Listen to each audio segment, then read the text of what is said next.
Hello, ladies and gentlemen, and welcome back to the Steel City Sports Report, where we talk everything Steelers, Penguins, and Pirates. I am your host, Brady Vini, and what is going on, everyone? Who would have thought that we'd be sitting here on November 10th, 2025, and say that the best professional Pittsburgh sports team is none of the three that we talk about on this channel. Instead of it, being the Steelers, Penguins, or Pirates, it's actually the Pittsburgh Riverhounds. They just over the weekend advancing in playoffs. So if you want joy again in watching Pittsburgh sports right now, go watch them. Hell, I might even start covering them on the channel the way things are going here. And I don't know anything about soccer. But, no winter pun intended here. It's been tough sledding. And, just what a rotten sports weekend for the city of Pittsburgh. Steelers, they lose again in embarrassing fashion on national TV. Pittsburgh Penguins, they lost both of their games, and the Pittsburgh Pirates are, well, the Pittsburgh Pirates. There has been no definitive patterns of success present or a clear path for future success for really any of these teams, and it is very, very frustrating. We, again, tonight will sit here talking about the same issues that seemingly will never be solved no matter what for some reason. We'll start today talking about the game last night, the Steelers. We'll recap how the events of last night's game unfolded. That will be followed by a quick segment of winners and losers from that contest last night out there in California. Then we'll talk about the Pittsburgh Penguins a little bit. They playing 2 games over the weekend and everything going on with them. And then we'll wrap up with some extra Pittsburgh sports news for the day. But before we get down into the nitty gritty of things here, if you are new to the channel, welcome first and foremost. If you want to, please hit that subscribe button, turn on notifications so that you never miss a thing here on the channel. Also, like this live stream, share this live stream, leave a comment in the comments section as well. Thoughts, questions, opinions that you may have.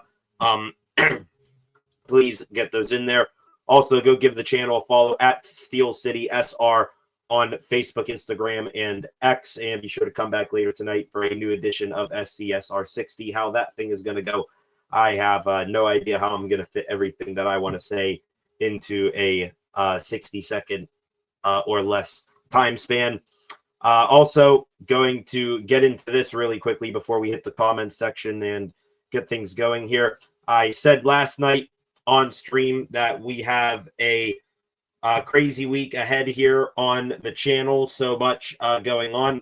Just wanted to give you guys here, put up here on screen, an update of how things are going to go here this week ahead here on the channel. Of course, today on Monday, live talking about everything going on from over the weekend. Tomorrow, it'll be a Tomlin Tuesday. We'll break down what the Steelers head coach had to say and any other news that comes across in the next 24 hours.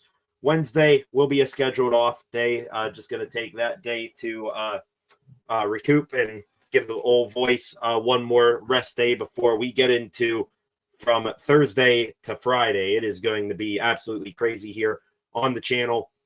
Thursday going to be another regular news stream day. That'll be the day I think that we get to hear from the Steelers coordinators as well. Friday, I highly doubt that there will be a regular news live stream like this. If there's any massive news on the Penguins, or not the Penguins, the Steelers or the Pirates, we'll be sure to talk about it during this live stream. It'll be 2 o'clock. Well, we'll start this stream at 1:50, but at 2 o'clock on Friday, the Pittsburgh Steelers, Pittsburgh Penguins, they off this entire week. They will play their next game Friday. That is going to be a part of the NHL's Global Series over there in Sweden. So we will be live for both of those games. Penguins, Predators in Sweden, 2 o'clock on Friday. Hope you guys all come back for that live stream. We'll start it at 1:50. Saturday, we'll be live again as well. Usually don't live stream college football, but hey, my Pitt Panthers, they are red hot right now. And Sure, it'll be fun up here, live streaming Pitt versus Notre Dame, ranked on ranked. College game day is in Pittsburgh as well. It's going to be a big matchup. I want to be sure to be on channel for that. And then Sunday, look there, Sunday, see two things going on right there. Doubleheader, 9 a.m. We'll start it at 8:50 a.m. The Penguins and Predators, they will play game 2 of their Sweden series, and then we'll take a little bit of a break after that game. If, there is such thing as a little bit of a break, roll right in to Steelers versus Bengals at 1 o'clock. So crazy week ahead here on the channel. That is the schedule ahead there for you fine folks. I'll be sure to pop this up one more time at the end of the live stream tonight. So those of you in here, not in here, I should say, will be able to view it. I just wanted to get that out there. And now we go to the comments section. Got a couple of commenters in here right now. Concepts, first word of the day from him. Feel free to tell me a shop about the refs. I see you going off on the refs here. Yeah, I mean, I will mention the refs briefly in the winners and losers segment from last night's game. It was an ugly game all around for the Steelers. Offense was just absolutely atrocious. Defense, they had a couple of opportunities to make big plays. They couldn't come through. Special teams had a gaffe, 2 gaffes actually, one which was pretty unbelievable. And then the referees, they didn't help them anywhere along the way. As a matter of fact, to pretty much sum up last night's game, I'll put it up on the screen right now. You want an idea of how last night's game went? Take a look right there at Mike Tomlin. Or you can also take a look at a screenshot circulating right now of Aaron Rodgers getting his head just blown away by Bud Dupree, which was a missed helmet-to-helmet contact there. So that was pretty crazy. But, Concepts, you can feel free to your heart's delight, saying that, because it is something that happened last night. Is the main factor that they lost? No, but it was, still something very noticeable. Concepts here as well. Hope you're doing all right. SCSR post-game therapy is now in session. Yes, there it is. Their concept indeed. Also got another commenter in here. In the words of the infamous Mike Lang, I believe I quoted him the other day. It is the Steelers. They have left the building. Indeed, they have. I mean, I'm as disheveled and disheartened. I mean, hell, it could even be the gloomy weather outside. Just complete lack of interest in the Steelers right now, because this whole fan base, we've seen this story before, where the Steelers, they're in a prime time game on the road. They go out there, they get their asses handed to them, basically by themselves for the most part, and then, really nothing good comes of it. Concepts again here. Only 14 carries for Jalen Warren, and it's making me lose it. You think we don't commit to the running the ball enough, or is it the order of when we run past that's the issue? Is it Rodgers checking out of runs? Actually, sort of working your questions here from the back to the front. Rodgers, he actually checked in to at least 2 runs last night with Jalen Warren. Both of them were tosses, and I think Warren on one got a gain of 5, on another maybe got a yard. So Rodgers, I don't know when he checks out of runs. I know he last night certainly wasn't that case, checked into runs as a matter of fact.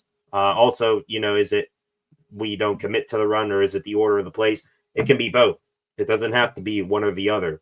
I mean, 14 carries for Jalen Warren. I think we can say with certainty right now that Jalen Warren, he is the most dynamic offensive player that we have right now. Now that DK Metcalf is getting doubled with regularity, it is pretty much a guarantee that Jalen Warren, you got to get the ball in that guy's hands, because he's going to be the one that is going to be able to make the biggest play right now. It's not Metcalf when he's getting doubled. It's not Rodgers, because he either has a performance like he did last night, or the other receiving options aren't available. Get the ball in 13's hands and let him go. And also the order of the play calling. It seems like we've gone back to the Matt Canada days almost, where it's, all right, first down, here's a pass. Oh, no, Rodgers got sacked, or it's incomplete. Now we're going to run the ball for 3 yards. It's going to be 3rd and long now. Let's pass it again. It's just, nauseating. And yeah, you're 100% correct there, Concepts. Warren only getting 14 carries, making me lose it as well. What's equally making me lose it anymore is how on third downs, now you're seeing a ton of Kenneth Gainwell. Like, no, Jalen Warren, he's not Najee Harris, where he's like completely not a part of the passing game. Leave Jalen Warren out there. He's quite capable of catching the football, and he's going to make 3 times more misses than Kenneth Gainwell out there. Gainwell's just getting cardio, and when he catches the ball, it might make one guy miss, but he's not going to get too far after that. Warren is dynamic. He's going to give his 100%. Leave him out there at this point. I mean, it's absolutely ridiculous. Flacco here. Excuse me. Here, just depressed. I feel you, Flacco. I could just come on here and sit in silence for an hour. I would too, because that's just how I feel. Excuse me here. Got a bit of a tickle in my throat. Concept CA3 and Williams handed the Chargers 2 free touchdowns. Different game without those 2 awful mistakes. I think the game was long decided before any of their mistakes. Those were just, salt in the wounds at that point. At no point really did the Steelers offense show that they were going to climb out of that hole. It was going to need to take like maybe a defensive touchdown to get things started. And then, yeah, at closest, I think that the Steelers offense looked like they might get back into the game was they were down at the Chargers 10, and they ended up turning the ball over on downs. After that, we knew what their fate was, honestly. Am I surprised? No. Am I disappointed? Yes. You're not surprised. You're disappointed because you know exactly what's coming, and it, without fail, happens every single time. Echelon in there. I truly don't care anymore, bro. How is everyone's week? I feel that, Echelon. We could just come on here and be like, all friends at a bar just having a drink, and we can change the subject anytime. So I feel you there. Personally, won't say anything about football. I will simply ask general questions. Hope everyone is enjoying their other hobbies. Yeah, Echelon, I think good. Everything else is going good. Really, you can expand that out to past football, just Pittsburgh sports in general. I said it right off the hop. Who would have thought we'd be here in mid-November, and the soccer team is the best out of all the teams. So, yeah, I don't blame you there, Echelon. Yeah, everyone's doing well outside of football. Flacco here. Never liked Warren, to be honest. Feel like he didn't give Rodgers what he needed to succeed. No O-line, no wide receiver. Defense isn't meshing well. Do you still not like Jalen Warren? Because he's the only guy that really is showing up for this offense, and it's been that way for a couple of games now.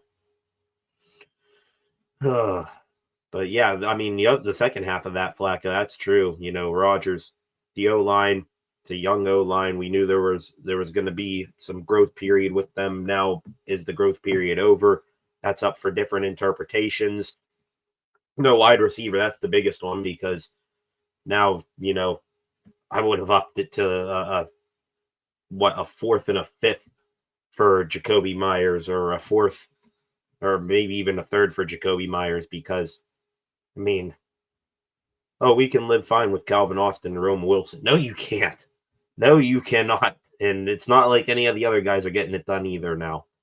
Metcalf has been completely taken away by other teams, and the tight ends, they're either underutilized or they under-deliver when, they are given a chance to get the ball. Case in point, Jonnu Smith last night. I think he caught that ball I did, honestly, from Jonnu Smith. But,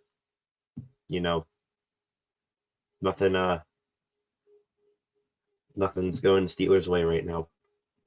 Tries hard, yes, but just never liked Warren. Don't like Warren. He's hit or miss, like our wins. Well, he's been more hit than he has been miss this year, Flacco. So can't, dispute right now that Warren is the best player, regardless of feelings towards him. Literally cool venting for like 10 minutes. Then you guys can talk about football, listen, but I just don't care to speak on something that was a fail from the jump. I don't blame you there, Echelon. I mean, feel free to keep your opinions rolling in the comment section throughout the night here, but you can feel that way all you want, because that's how just about every single Pittsburgher is feeling right now, to be quite honest with you. Anyways, ladies and gentlemen, it's a Monday, another Monday after a Steelers loss, and let's just do all of ourselves a favor here. Let's try to get through things fairly quickly here on this Monday evening. Don't want to wallow in this sadness too much today. Going to kick off here just per usual, a recap of last night's game. Steelers becoming a one-unit team again. Had my doubts about how this team would perform on a primetime television again, and those doubts were only proven 100% correct. Last night, ugly game for the Steelers. That was from the start, but not from the unit. We expected to have an absolutely atrocious night. The Steelers, they started out the game on offense, immediately went 3 and out.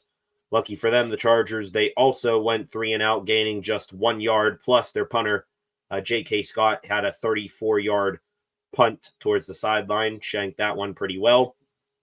That set up the Steelers at the Chargers 46, but again, they couldn't get traction, had to rely on Chris Boswell kicking a 59-yard field goal, which he drilled with plenty of room to spare. Steelers defense, they held the Chargers offense in check again, but then the game's momentum, I think, shifted permanently on what happened on the following Steelers drive. The Chargers pinned the offense back at their own 6-yard line. A pair of failed runs by Caleb Johnson that left the offense at a 3rd down passing situation from near their own goal line. Aaron Rodgers, pocket collapses around him, tried scrambling away from Khalil Mack, ends up having the ball knocked out of his hands by his own guy, Troy Fautanu, gets beat by Khalil Mack, and then a double whammy ends up knocking the ball loose from Rodgers. Rodgers had to fall on it in the end zone. Mack touches him down. That is a safety and 2 points for the Chargers. Following that debacle, the Steelers did their job. They stopped the Chargers offense. Again, the offense for the black and gold, though, it was beyond help at that point. Quite honestly, things became such a slog offensively. Their drive stalled out at LA's 30. And then we saw the impossible. Chris Boswell missing a 45-yard field goal in a dome, too, just wide to the right. Bailing out the offense again, Steelers defense. They bent but didn't break in the red zone. The Chargers settled for 3 again. The next 3 drives, they were all pretty quick. Steelers went 3 and out after Rodgers got sacked on 1st down. The Chargers, they then punted thanks to a big 3rd down sack from Keanu Benton.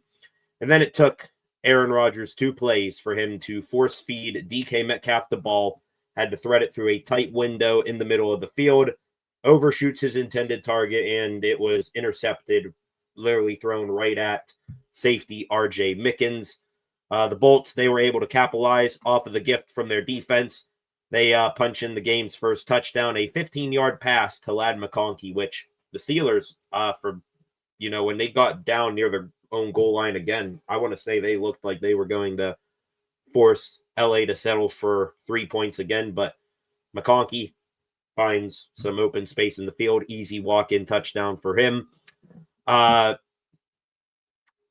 on 2 more near INT scares for Rodgers, and the game mercifully went into halftime. There was like 12 seconds left, and yet the Steelers were still throwing. Rodgers almost threw another interception. Why they didn't just kneel it, I have no idea. At this point in the game, heading into half, it was clear the offense did not have their best stuff, but the defense, they were keeping the Steelers in this game, and maybe there was a slight belief that Rodgers and the offense would figure things out. But deep down, we all knew that this defense, they probably needed to make a humongous splash play to win.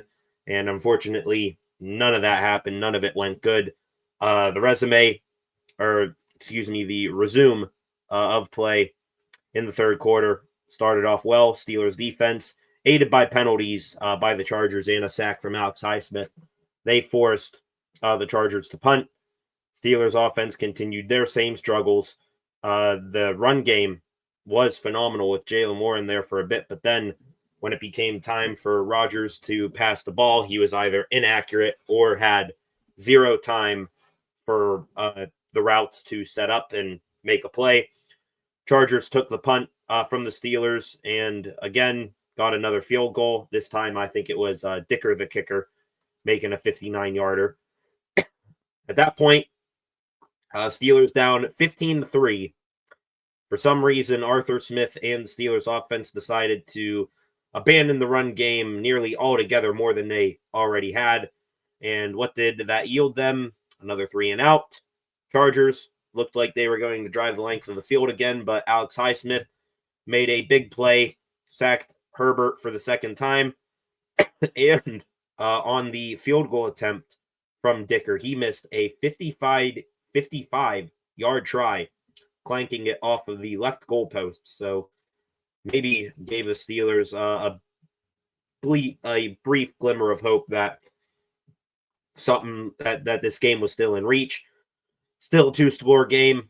Looked like Steelers were finally going to get their offense going. They took their drive all the way down to the 10-yard line. And like we mentioned in the open, unfortunately, instead of keeping the ball on the ground, again, someone thought that passing the ball with Rodgers throwing everything high all game long, passing the ball, that was the way to go. And 3 straight incompletions from the 10-yard line. That led to the Steelers turning it over on downs. You could have handed the ball off to Jalen Warren 3 times in a row, and he's probably going to get you down to at least a 2 instead of trying a 4th and goal from the 6 or wherever it was at that point. So that was pretty much the straw that broke the camel's back. That and the Chargers off that missed opportunity, going 6 plays and 90 yards, featuring a 58-yard play to Ladd McConkey to put up another touchdown. The straw that really broke my metaphorical back in turning off the game last night. Rodgers, another interception, and for the rare instance on the night, his interception, his second one, was not his fault. Calvin Austin must have ate popcorn on the sidelines before the drive started. No one around him. Ball skips right off his hands and into the waiting arms of former Steeler Dante Jackson. So that another interception pretty much sealed it. The rest was just, window dressing on the game after that point. Chargers initially did nothing off of the pick. A 10-yard penalty, TJ Watt, a sack, ended their drive. But wait, they got the ball back. Special teams miscue. Keyshawn Williams muffs the punt. LA recovers at the Steelers 21. LA then kicked a field goal off that muff punt. Rodgers put lipstick on his pig of a performance, throwing a garbage time touchdown to Roman Wilson, which Wilson, he's kind of building a reputation for him as being a guy who, just all of a sudden turns into Jerry Rice when the game has already been decided. And then the Steelers, they gave up 1 yard too many to running back Kamani Vidal. He ended the game getting a first down, and the Chargers knelt it out from there. Final score, 25-10. Pretty much the most entertaining aspect of that game last night for the Steelers was nothing that happened on the field. Instead, off the field, post-game, we heard from head coach Mike Tomlin, and he was really snippy with his answers to the media there at SoFi Stadium. Said that the team flat out stunk it up. Criticized the offense not converting third downs, which there's a stat on their third downs. Going to get to that here in a minute. It will shock you. It shocked me, and it's absolutely horrifying to look at. And when asked about the performance of his quarterback, Aaron Rodgers, Tomlin angrily just stared at a reporter, simply said, "How would you?" Next question. So Tomlin, short and annoyed as all hell with his answers. Well, now you know how we feel there, Mike. We also heard from Aaron Rodgers. He said that he needs to be better and that the offense needs to be better. Typical post game, we got our asses beat speech there. And similar things from TJ Watt. He said that the defense has been too inconsistent and that they cannot live and die with regularity on forcing turnovers. So, yeah, just terrible game from the Steelers again, wrapping this whole thing up. Basically, last night was more of the same from a Mike Tomlin coached team on primetime television. At least one unit comes out of the gate completely flat. The other unit overcompensates to keep the game close initially. And then by the second half, everything comes crashing down in a blaze of glory. And that, ladies and gentlemen, is exactly what happened last night. And that is the reason why this team is now 0-3 in primetime games this season. All I can say, and I'm not just saying this for my sake, because primetime games for the Steelers are absolutely brutal, not wrapping up stream till damn near midnight. But thank God that this team only has one more primetime game for the rest of the season. I believe that is in December against the Miami Dolphins, which will probably be a loss.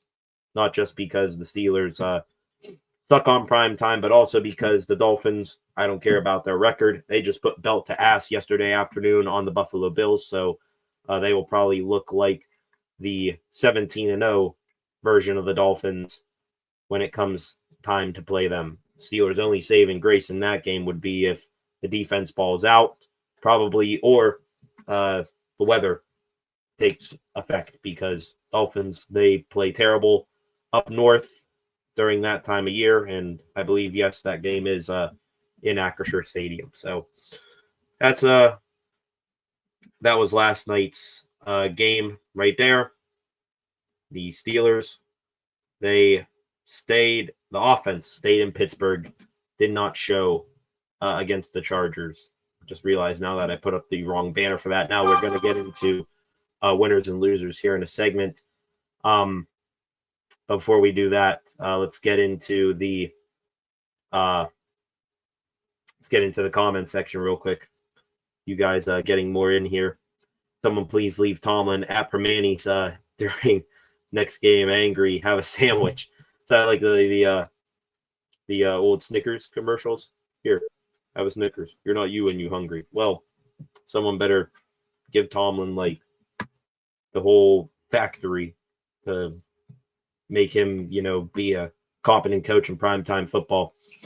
We need to start headhunting. I'm down for that. Never wish injury on anyone, but they clearly do on our players. Go get Greg Williams for a defensive coordinator. Start putting bounties on players. Yes, I'm just yapping.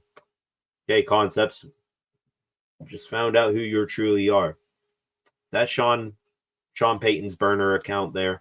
Concepts, are you Sean Payton putting bounty on players' heads? I joke. Warren only had 2 touchdowns, 474 yards, 1 receiving touchdown, like 214 yards.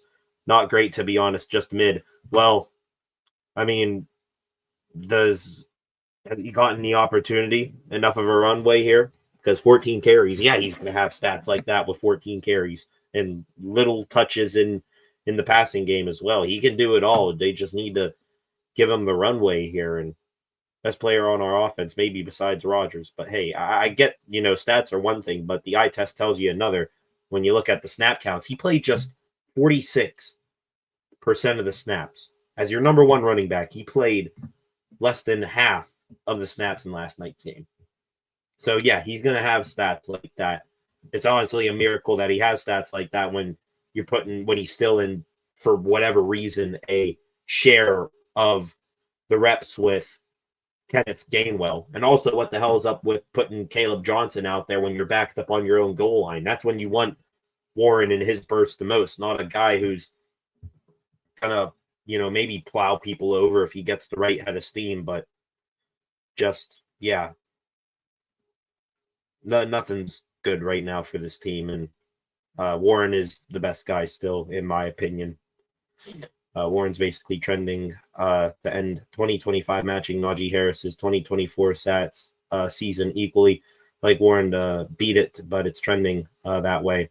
The only difference is that Najee was the bell cow there, and Warren, for some reasons, probably is not. So, just whatever. CA3, stressed as Brucey from Longest Yard, eating popcorn on the side. I had popcorn. My ball slipped through my hands. One right. I mean, it was so weird. It was like right off his hands, and it didn't. I don't even think that interception to Dante Jackson broke spiral, and it just went right to him. So, I mean, establish yourself as the number one wide receiver, Calvin Austin. We went and got no one at the trade deadline. All we have is MVS behind you. Can you fend him off? Nope. I'm going to let it go right through my hands with no one around me. Just problem last night was A-Rod, says Al on the Prowl, who comes in here. Welcome back, Al. Yes, he was the problem, and we're going to get into the winners and losers from last night's game here in a minute.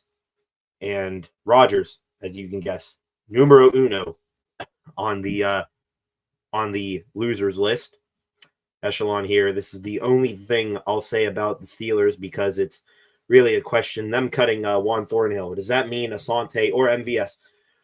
God, I hope so that it's Asante Samuel. I hope so because I mean, let's be fair here.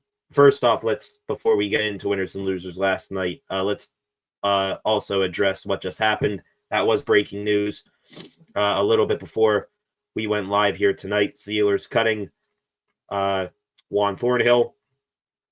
He is out. Steelers releasing him. Thornhill put on his Instagram. It's been real, Pittsburgh. So that now opens up a roster spot. And the Steelers, they also claimed off of waivers from Tampa Bay, Sebastian Castro. So if you remember Sebastian Castro, I absolutely loved him coming out of the draft, safety out of Iowa. I thought he was going to be a solid contributor on special teams for this team. Turns out they let him walk after training camp. Castro goes to Tampa. Now Steelers are bringing him back. Thornhill's been mainly playing special teams because, going to pop this up on screen. You want to see Juan Thornhill's biggest contribution to the Steelers in recent weeks. There it is right there. That is the Juan Thornhill experience in Pittsburgh in a nutshell. That whatever the hell it was, diving back, reach for the ball against the Packers. So Thornhill's now gone. Could it be Asante Samuel? I really hope so, but watch it probably be MVS because they're going to say, all right, our wide receivers failed us last night. Now let's go see if we can get bring MVS up here. Can't be any worse than Austin or Wilson or those guys, right? Which honestly, it's kind of true. Honestly, if MVS is going to take a spot here on the roster, Mike Tomlin hates turnovers. Watch Keyshawn Williams will probably be getting put back on the practice squad if I had to say because of that. That muffed punt. At that point, it's still a 2-score game. Tomlin will probably see it and say, I mean, hey, if he doesn't muff it here, then we still get the ball back. Looking more here at your comments sections. Showing love. Can't talk about the Steelers right now, says Tyrone, who comes in here. Honestly, silent treatment, I understand. I honestly do understand. If it wasn't for this channel here, I'd probably have the silent treatment on the Steelers, to be honest, as well. But doesn't really work for a talk show, a podcast about the Steelers there. If I could, I would. And yes, Concepts, they really did cut Thornhill. Always dropped easy INTs, is always out of place. Yep. And now that Kyle Duggar's here, you got no use for him. Maybe Chuck Clark will be next. I mean, it was really potato, with who was worse, Thornhill or Clark. Wanted to know which one was worse in your guys' eyes. You caught me. I am that overrated coach, Sean Payton. I needed to laugh. Hello, Leo. Thank you. Yeah, you're good there, Concepts. They cut him like 30 minutes ago. Brought back Sebastian Castro. Yep, indeed, their echelon. In the words of a popular Steelers YouTuber, 9-8, Steelers gone to Super Bowl. I know here you're commenting. Love myself some Utree and Tom Grossi as well. Who knows? Maybe if this channel grows big enough one day, we'll be able to link up with one of those two guys on a live stream. I need a new coach and a new system, like oxygen in our lungs. There, Al, like oxygen in our lungs. Because Tomlin, I want to clarify this, and I always will when talking about Tomlin, but he's a great dude and a great motivational speaker to some people, but when it comes to coach, his philosophies and view of the game, it's outdated, and it's been figured out by teams time and time again, and it's really getting old. We have the same predictions, the same thoughts of what's going to happen year in, year out, and nothing ever changes. And it won't either. I mean, we can make this a whole Fire Tomlin segment as well, but we all know that it's not going to happen here. As long as Rooney's in charge, that is impossible. Right here again, I'm Tomlin's alt account. That's cool. Hi, Coach T. Coach Sean Payton. Well, look at that. I got 2 Super Bowl winning head coaches in my comments section. Next, we know we're gonna have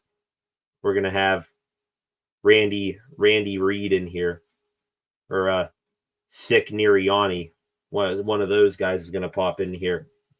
We're gonna have Seat Peril, some other coaches in here. Maybe Can Damble will pop in as well.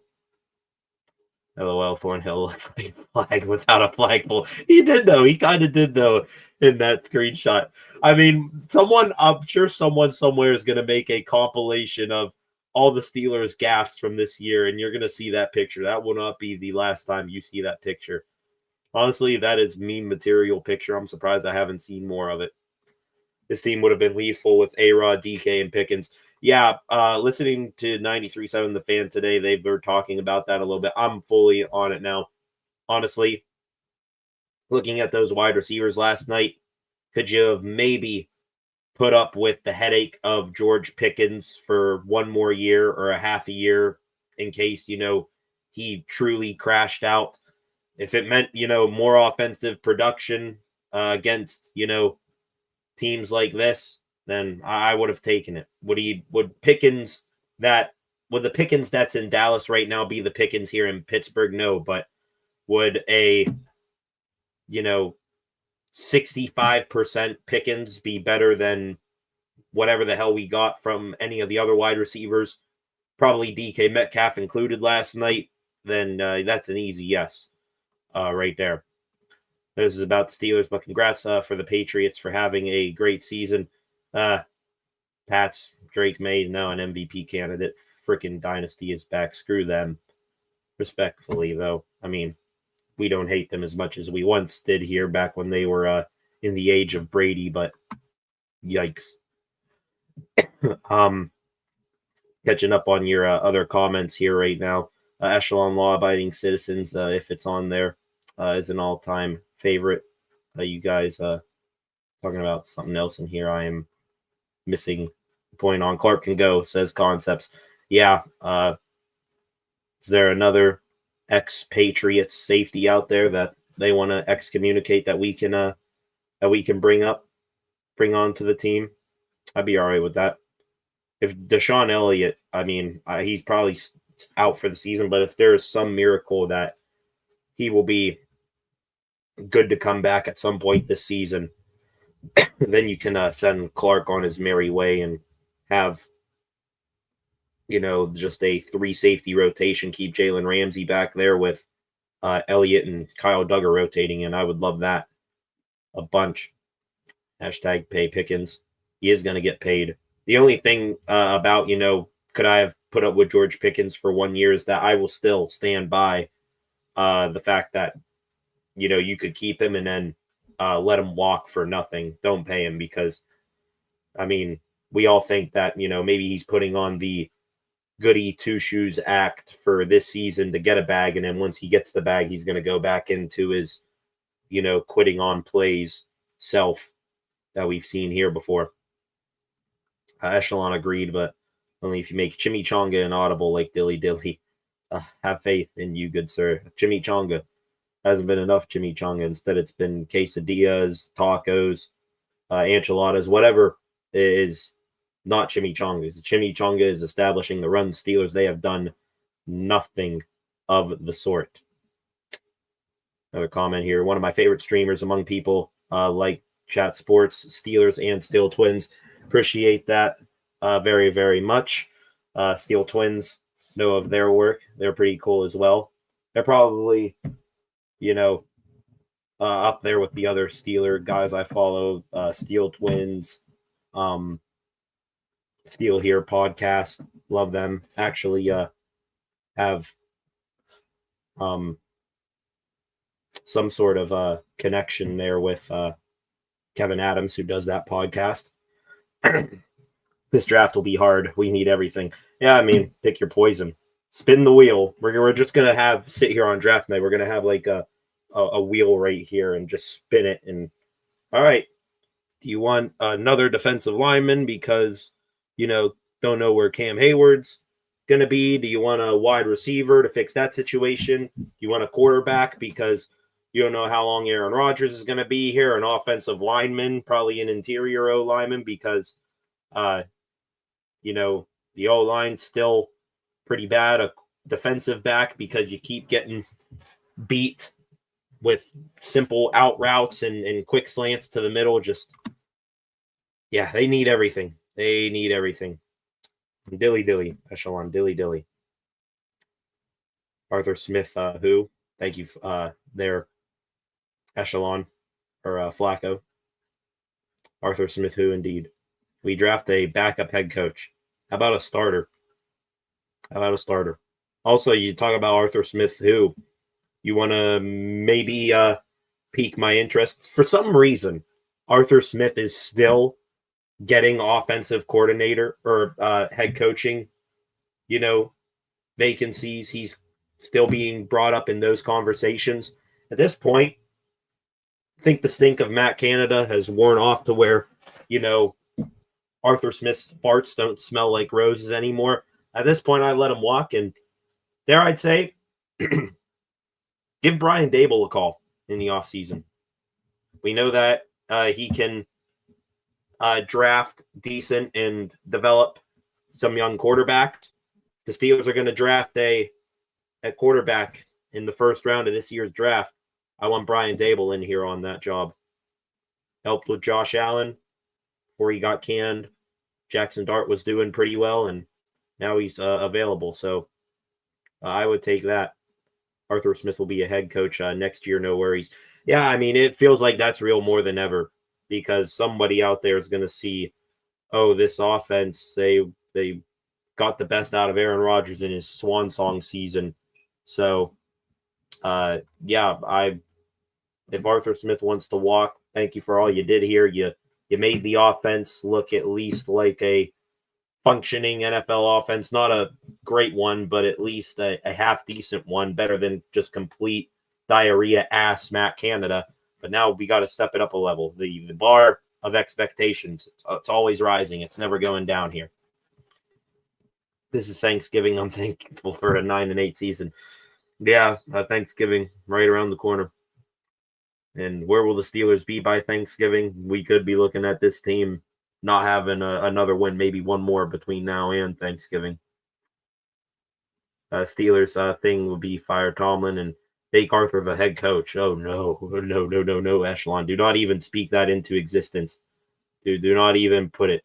What was the phrase from Aaron Rodgers on his Enigma Netflix docuseries? Words are magic because they spells.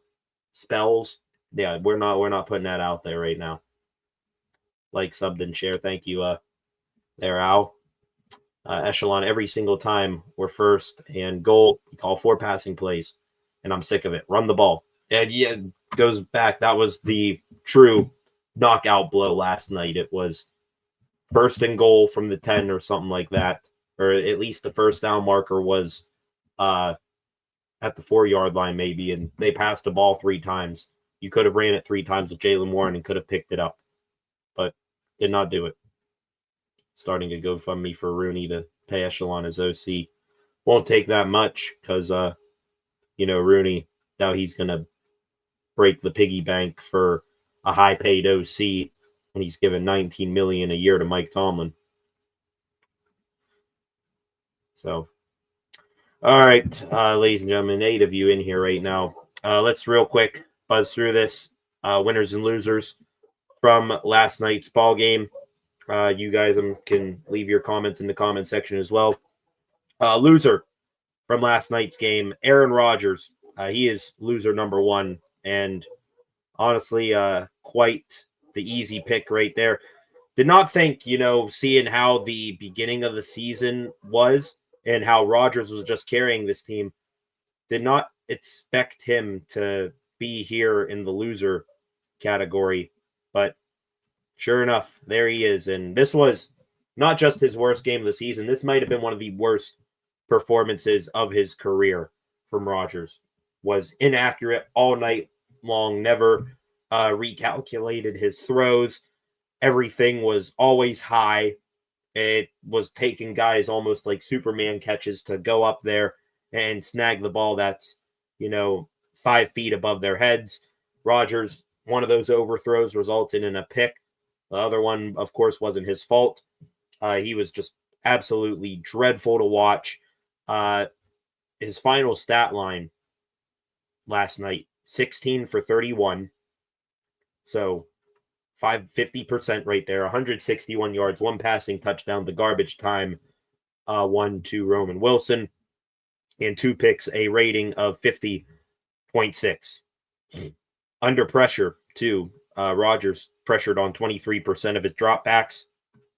He on 8 dropbacks, 0 for 5 throwing the ball, sacked 3 times. Actually, technically sacked 4 times, one of which was a safety. So just terrible night from Rodgers. Really showed his age. And for being the guy that's been the drink stirrer for this team, he looked like he was not even, didn't even have the will to play football last night. It was just ugly, and hopefully that's not a sign to come because people are already throwing it out here on a Monday. Could we be looking at a Russell Wilson 2.0 scenario again? Guy looks elite through 5 games or so, maybe a little bit more, and now he's, falling off the cliff here. I hope that's not the case, and I hope Rodgers proves me wrong, but damn, the similarities between how Russell Wilson did last year and the same, trajectory Aaron Rodgers is on here, they are very, very similar, and I don't really like it. Going to get into one of just a few winners from last night's ball game. This winner here, it's kind of the defense, but kind of not. It's actually the defense proving that they weren't the problem for once. I'll take that as a win. This defense, they did hold that Chargers offense, which besides their offensive line, they were, I think, a more solid unit than the Indianapolis Colts. Besides the offensive line and the running back, I love Justin Herbert. I think he is really taking a step this year as a quarterback. That receiving core, it is Deadly, Nelson, Quentin Johnston, Keenan Allen, Ladd McConkey.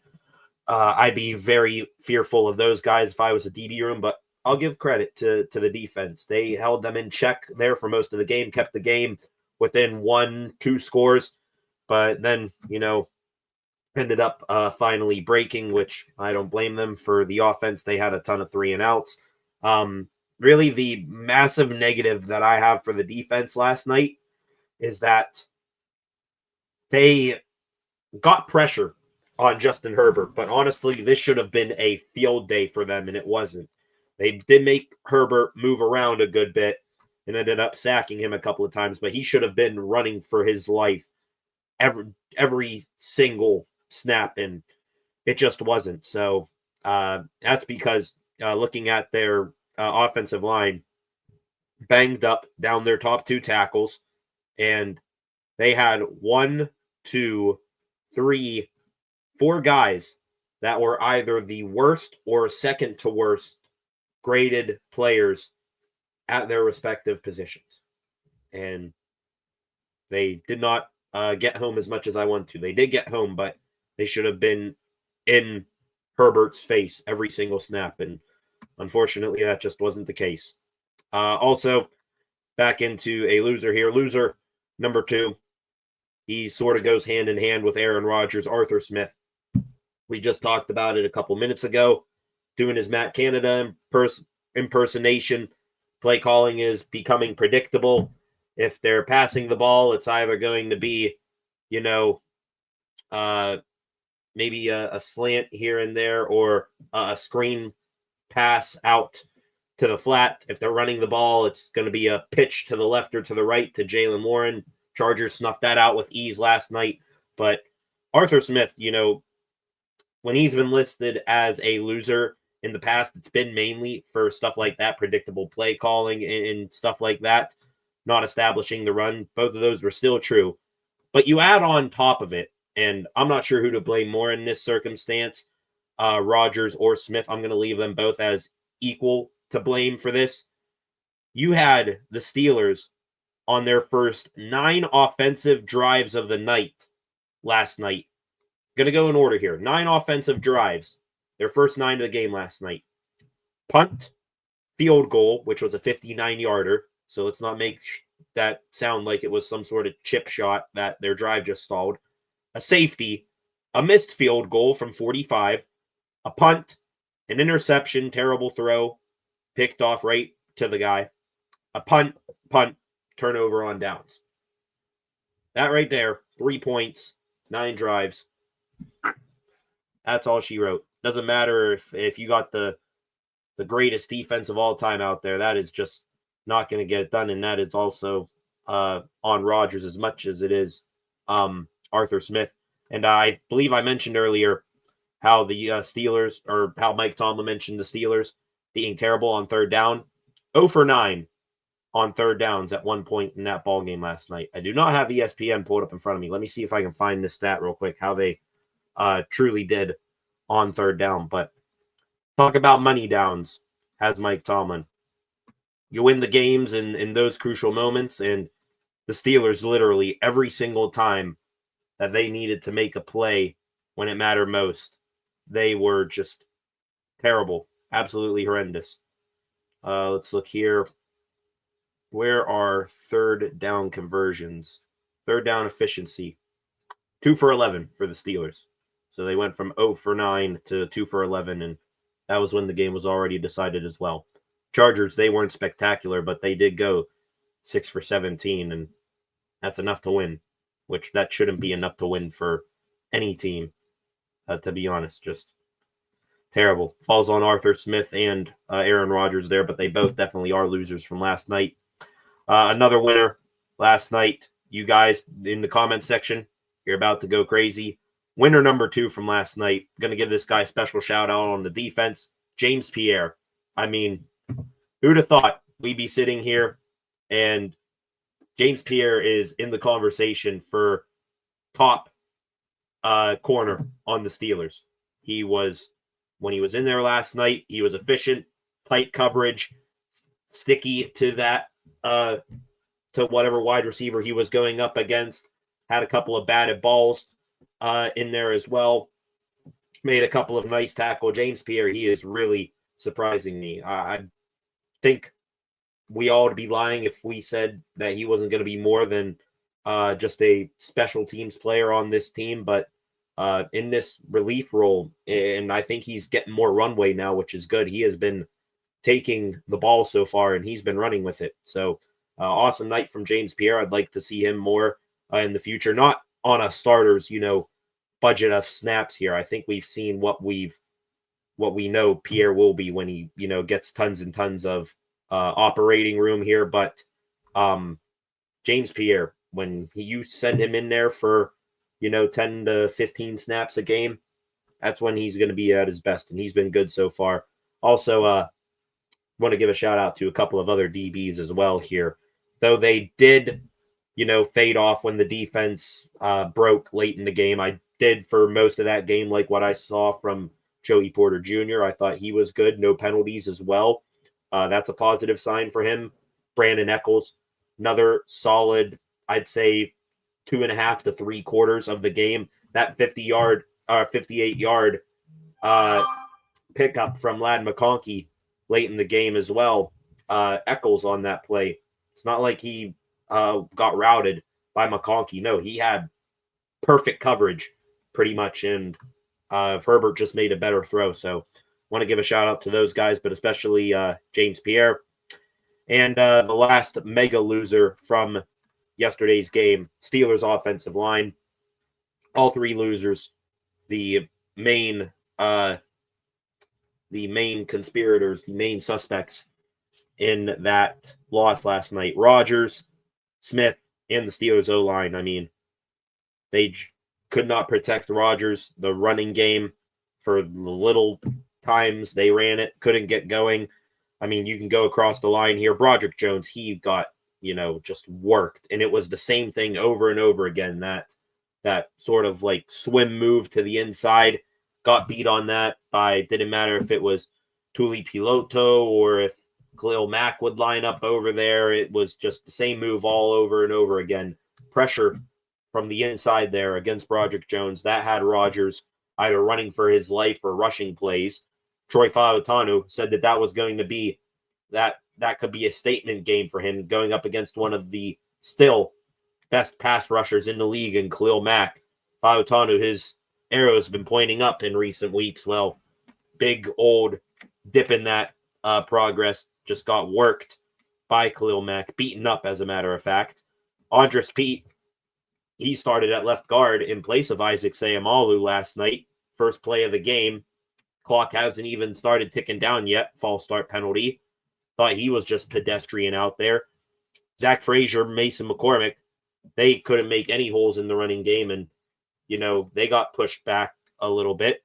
And Spencer Anderson, when at left guard, either was constantly being put in Rodgers' lap like he was an infant, or as a jumbo tight end, he wasn't getting the running game going either. So really nothing went right last night for the offensive line. Couldn't keep Rodgers upright again. He was constantly pressured.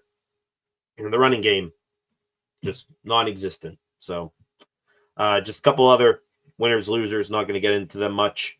Real quick. Steelers wide receivers, they take home an L. Nothing new that we really haven't even talked about. Metcalf completely eliminated from the game.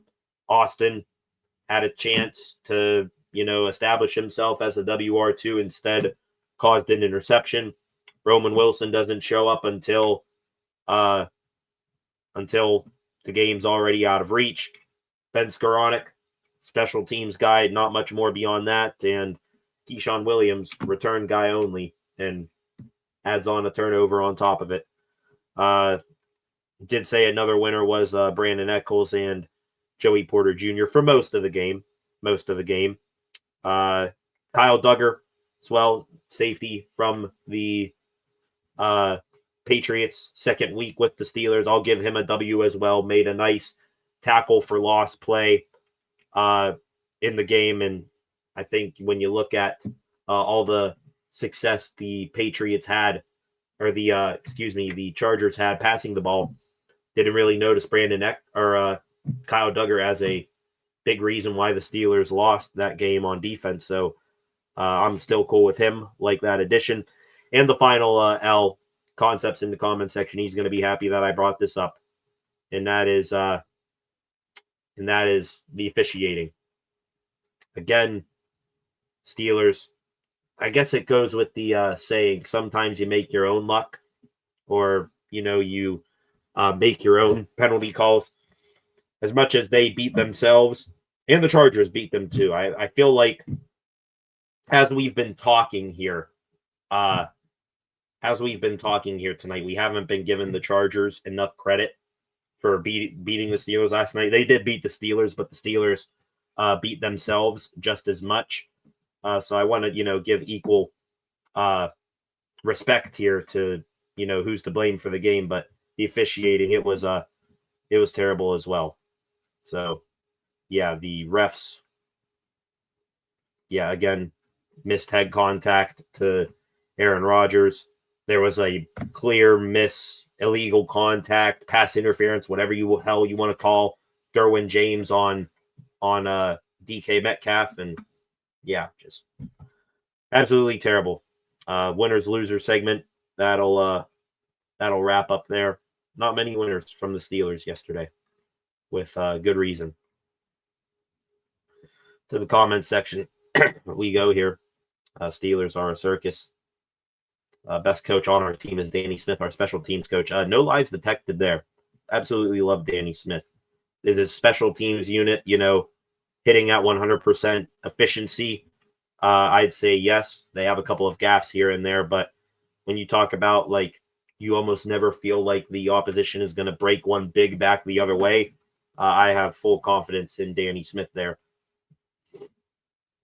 Russ had no one to throw to either, and we did the same to Aaron this year. Yeah, it's another similarity. I'm not, claiming one's better than the other, but just pointing out similarities, and that was another one right there, Concepts.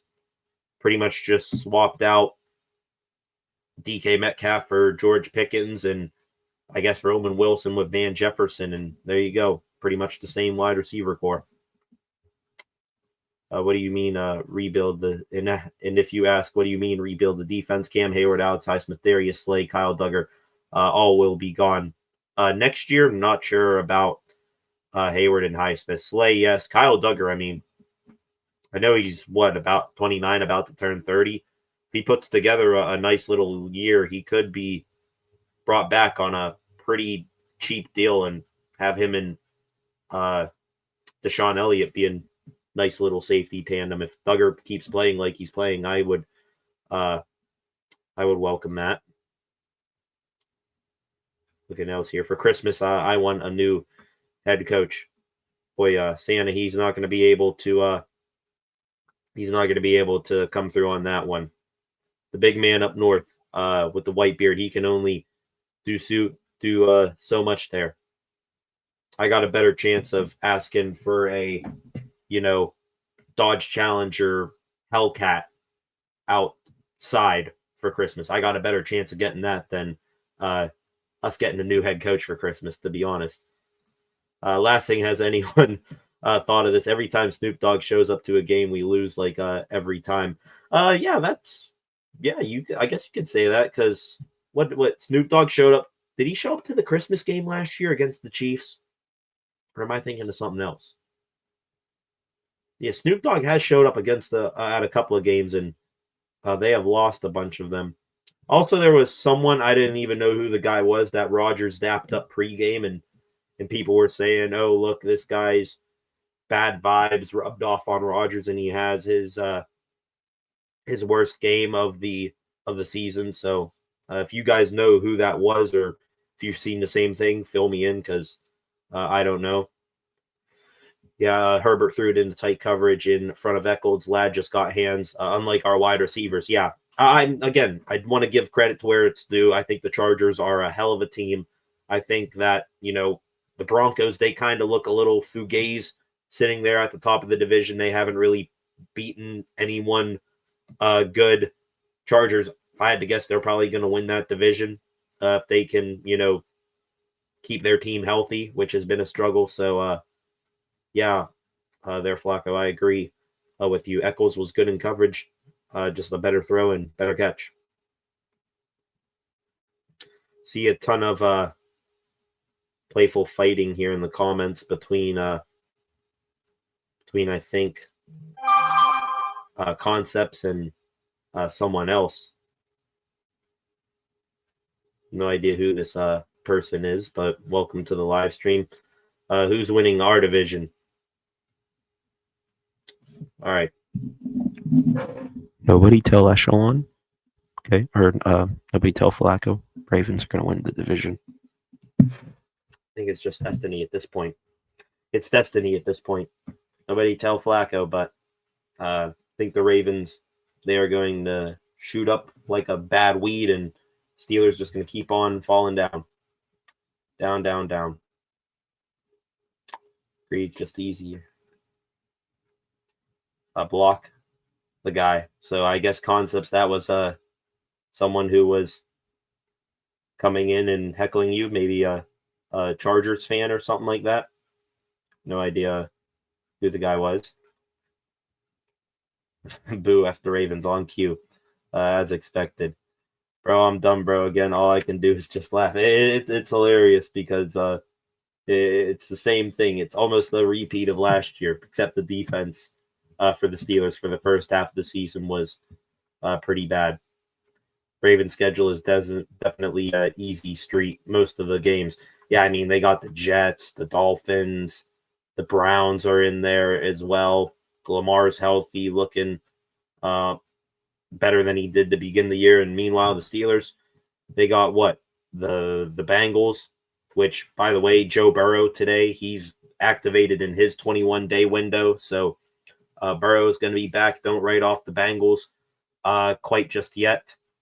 At this point, the way the Steelers are looking, the Bengals might even catch him. And that's no joke. Just count our lucky stars that Burrow probably not going to come back this week when the Steelers play them. Also, I think Trey Hendrickson, he's going to be out. I think Hendrickson, he's going to be out for the Steelers game as well. So that's going to look like another loss there. Down Burrow and Hendrickson again. Oh, my goodness. It might be rough sledding again. No trolling Bengals or Steelers. I plead the fifth. No comment. No comment there, Echelon. Bengals may beat us twice. Not going to rule anything out at this point with this team. Still don't see Joe Burrow coming back, but we'll see. We'll see. I think he will come back as long as they have a mathematical chance. Us. Who is us? LOL. Ravens looked mid versus the Dolphins. Those teams kind of hand us free wins from what I saw. Us. Yeah, who's us? Hey, Pens are 9-5 +9 differential. We are going to talk about the Pens here in a second there, THP. Things not going any prettier with them right now. You see the banner right there. We're going to talk about them here in a couple of seconds. Those couple of seconds actually are going to be right now. Let's just get this over with quickly as well. Talking about the Pittsburgh Penguins. They, 2 games over the weekend, didn't fare really any better than the Pittsburgh Steelers. Let's start with Saturday real quick. Good news and also terrible news on the injury front for the Pens. Forward Kevin Hayes, he is back off of injured reserve, got injured in training camp. He is back with the team now. Bad news, though, and this is just absolutely sucks for this young man. Young forward, Philip Hollander, who had a very strong preseason, has had a good bit of success passing the eye test, at least in the regular season. He is going to be out a minimum of 3 months with a blood clot in his leg. So just absolutely terrible news there for Philip Hollander. I pray that he's going to be all right. Blood clot's a scary thing, especially for hockey players. We saw blood clots before with the Penguins. I think amid his many just scary and career-threatening injuries. I want to say Chris Letang at some point in his career had a blood clot. Pascal Dupuis, Penguin I grew up watching, his career got cut short in 2016 when blood clots forced him to retire. So this just absolutely sucks for Hollander. I hope he makes a full recovery. So Hayes enters into the lineup for Hollander. Harrison Brunick, still with the Penguins, was scratched for a second straight game against the Devils on Saturday and was also scratched yesterday as well. So Brunick, he's been held out of the lineup as the Pens are still trying to make a decision on if he is going to stay with the team and play a 10th game or if he's going to go back to his junior team. Anyways, into the game Saturday, Penguins, Devils in New Jersey. Arturs Shalovs in goal for the Penguins. Also, it was Erik Karlsson's 1,100th game, 1,100 games for EK65. He becomes the ninth NHL. He becomes the ninth defenseman in NHL history to record. I believe it is 882 points in those 1,100 games. Also, he's the only active defenseman to do that right now. So, congratulations to EK. Into the game from Saturday, first period, pretty solid period for the Pens. The only downside to the period was Brendan Dillon, defenseman for the Devils, taking off Tommy Novak's head with a vicious check. Anthony Mantha steps in and fights for him. And also Chris Letang. He has had a pretty down year to begin the season, and that only continued on Saturday. For some reason, decided to do a spinorama no-look backhand pass in his own zone. Gave it right to the Devils. They scored on a quick breakaway off of that, so that made it 1-0. Second period, though, around the midway point, the Pens tied it up. Ryan Graves, the ex-Devil from the blue line, just fires a slap shot in. The goaltender doesn't see it. Might have hit off a guy as well. Graves gets the goal there, ties it up at 1. Arturs Shalovs also, he was strong in net in this game for the Pens. Made a couple of fantastic saves to keep the black and gold in it. However, though, the kryptonite of the Pittsburgh Penguins struck them again. Nothing going on in the third period. Pens got outplayed for the last two periods of that game, so they earned a point. Couldn't do anything in the overtime period. Shootout comes along. Arturs Shalovs, kind of like Arthur Smith, does his best impersonation when, crunch time matters. Does the whole deuces, fades away, just completely invisible in the shootout. Devils beat him twice. Shalovs now in the shootout. I believe he is now given up 7 goals on 8 shot attempts in a shootout setting. Just absolutely terrible there. I'm dead ass. Please put in Tristan Jarry when it goes to a shootout. I don't care if Shalovs is having the game of his life in there and that he's got a shutout going. Put Jarry in the shootout because Shalovs, he can just not do it. Pens lose that game on Saturday to the Devils 2-1. Moving into Sunday, yesterday at around 2 o'clock, a game we have been waiting for. The Sergei Murashov era for the Pittsburgh Penguins began. Murashov, he becomes the 5th youngest goaltender to make his NHL debut with the Penguins in the past 25 years. Marc-Andre Fleury, of course, the youngest. Murashov behind Fleury, Alexander Pechersky, Andy Chiodo, now goaltending coach for the Pens, and Matt Murray. Murashov, just want to put this out there. He was pretty solid in net, though the Pens did lose. Pens got the game started. Malkin, beautiful backhand pass. Tommy Novak in front. He taps it in. Then the Kings tied it up on the power play. Anze Kopitar, in his retirement tour season, shoots the puck towards the net, goes off the stick of Pens defenseman Parker Wotherspoon and in. Not Murashov's fault there. The other bad thing from this game, Ben Kindle, young 18-year-old forward playing with Sidney Crosby, took a nasty hit near the end of that first period. Ended up missing most of the second period, but did return, so going to take that he is all right.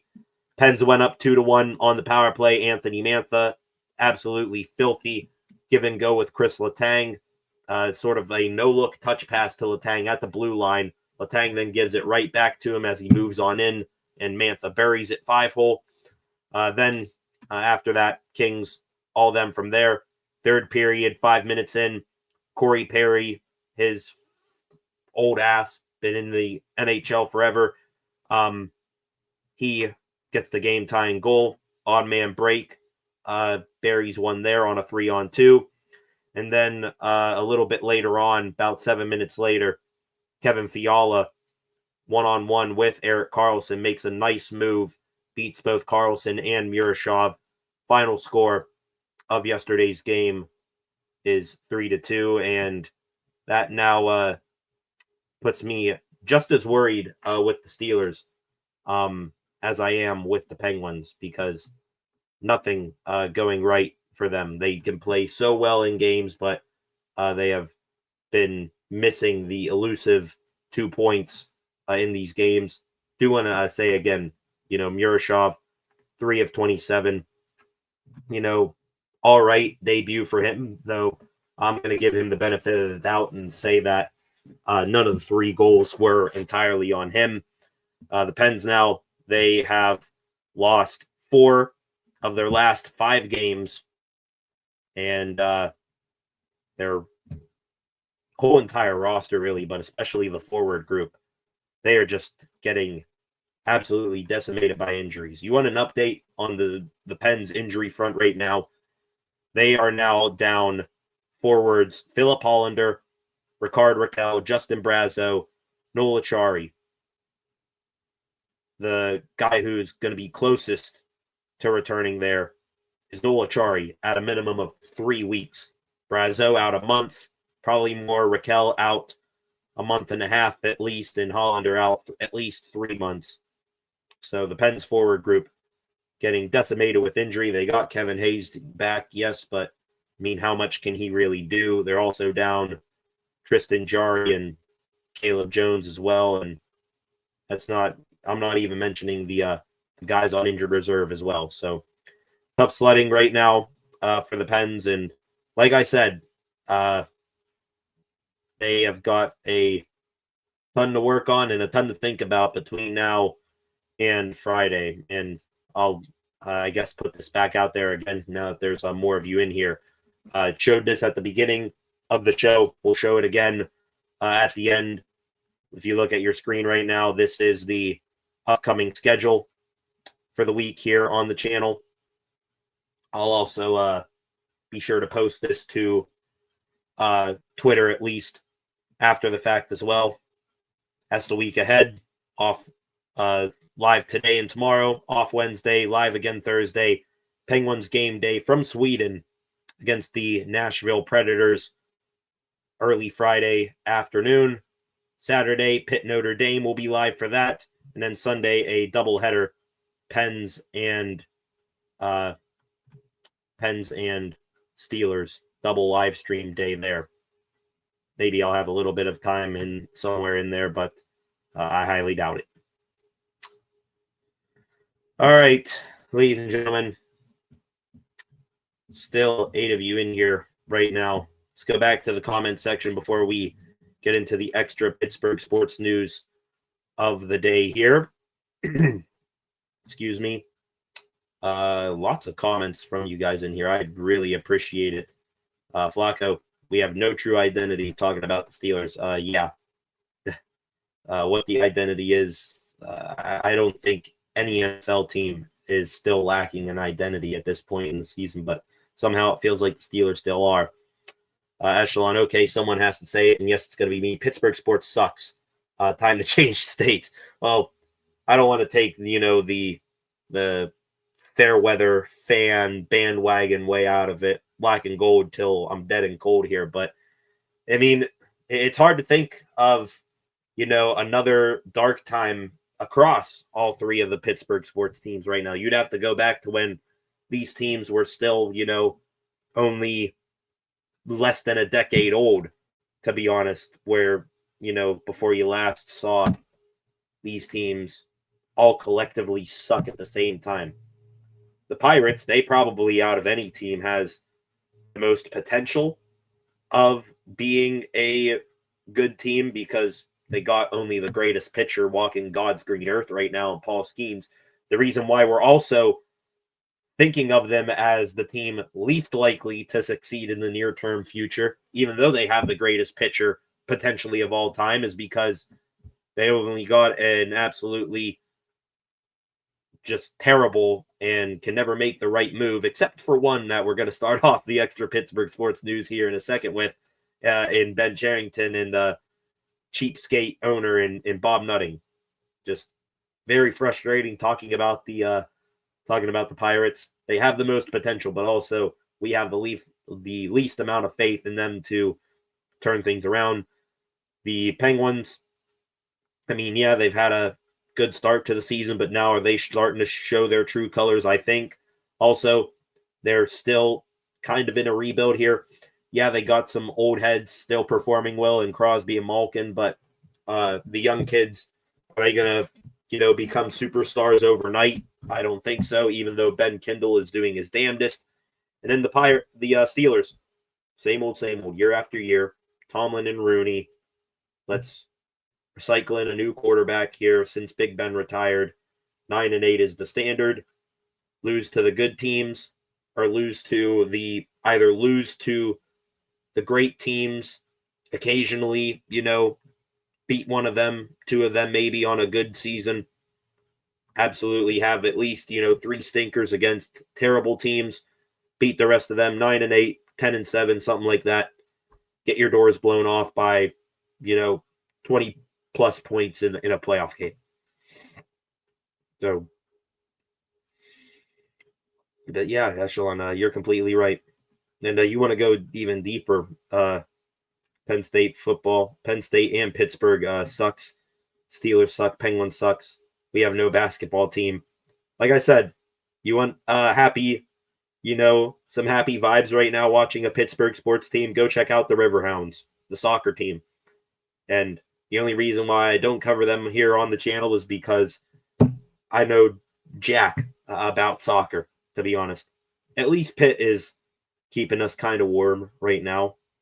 If they beat Notre Dame, then I will change that to Pitt is the best team to watch in Pittsburgh right now. Pitt football. They just started basketball too. I think the basketball team might be good. Talking about concepts, that's some nonsense to me. No disrespect to your channel. Appreciate the contact. No concepts. Just was confused about what was going on. Block, I live in Tampa Bay. Bucks in the same boat. LOL. As what, the Steelers? You'd have to enlighten me as a guy who just has a from Pittsburgh area view of the Tampa Bay Buccaneers. They sure as hell looked good against us in the preseason game, and at least they got a chance with a top 10 NFL quarterback. Echelon here from DC refused to be a Redskins Commanders fan growing up. Man, I mean, you want to talk about heartbreak on a different level. Talk about that fan base and their luck with quarterbacks and injuries to them. Echelon for here again. Steelers just trade for Joe Burrow and everything is fixed. Yeah, or T. Higgins, or I saw Jay Jettas as well. Let's just throw out first round picks to everyone. That'll really fix it. I agree with that idea. Yeah, we won Jay Jettas. Not happening. Just can't even get Shaheed. Can't even get Alan Lazard. Instead, you're stuck with MVS on the practice squad. So enjoy that. Oh boy. We have John who Mount Washington moved. Yeah, remember how stupid we sound now. Remember when that used to be our answer for a fix to not having a wide receiver too? You got John and Muth and Mount Washington. Really makes us look dumb now, don't it? PHP here. Don't like him. Don't like any of them. Crosby just came up with him pushing Flyers gloves out of his reach. Yeah, I don't like him. I don't like any of them. That is, yeah, love Sidney Crosby. He is still, I don't care if you have Aaron Rodgers. I don't care if how good Paul Skeens is. Sidney Crosby, in terms of, just resume right now, he is still the best Pittsburgh athlete in that city right now, and it may not even be close. I didn't notice how Patrick Queen played. He must have done nothing. Yeah, him and Peyton Wilson were pretty invisible They did, do all right, I guess. Aronde Gadsden, I wanted to see how they would do if they ever were in a linebacker on tight end situation. Wasn't all that often, but yeah, their names didn't really get called last night. So that's from a middle linebacker perspective, you should be in on just about every single play. That's not a good sign. I feel like all the Steelers' offensive line is clumsy. Clumsy, young. You are pretty clumsy, so I guess that'd be an accurate descriptor right there.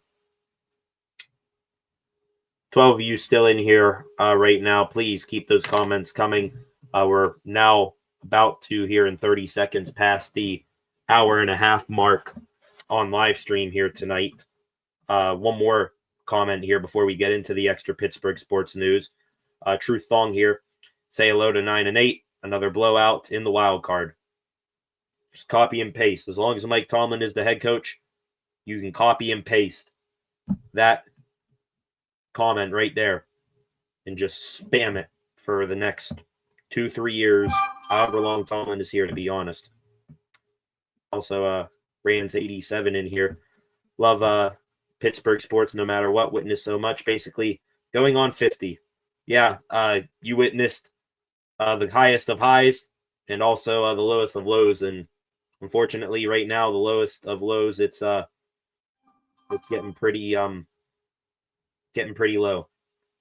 Unless there's someone in here right now, I don't think any of us have really experienced any sort of happiness with the Pittsburgh Pirates.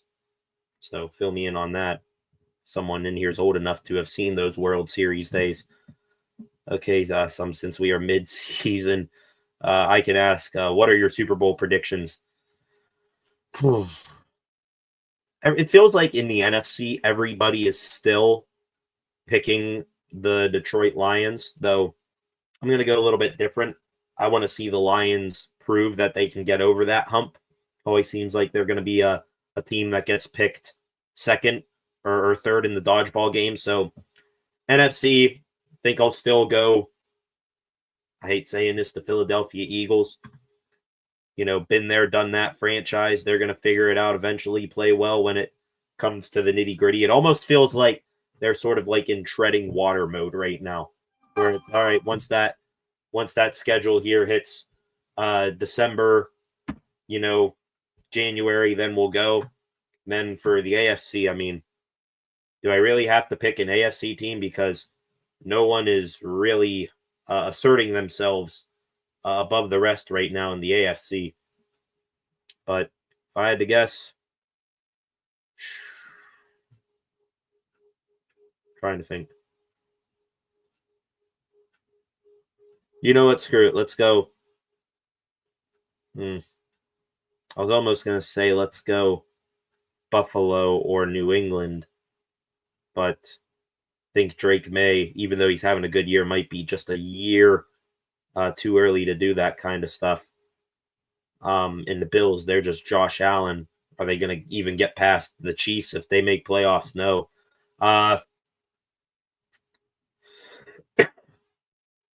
You know what?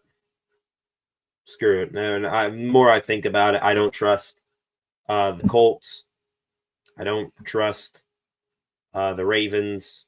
Screw it. Well, Flacco's going to hate me for it. The Ravens, they'll catch fire at the right time, and they might finally get to a Super Bowl. Who knows?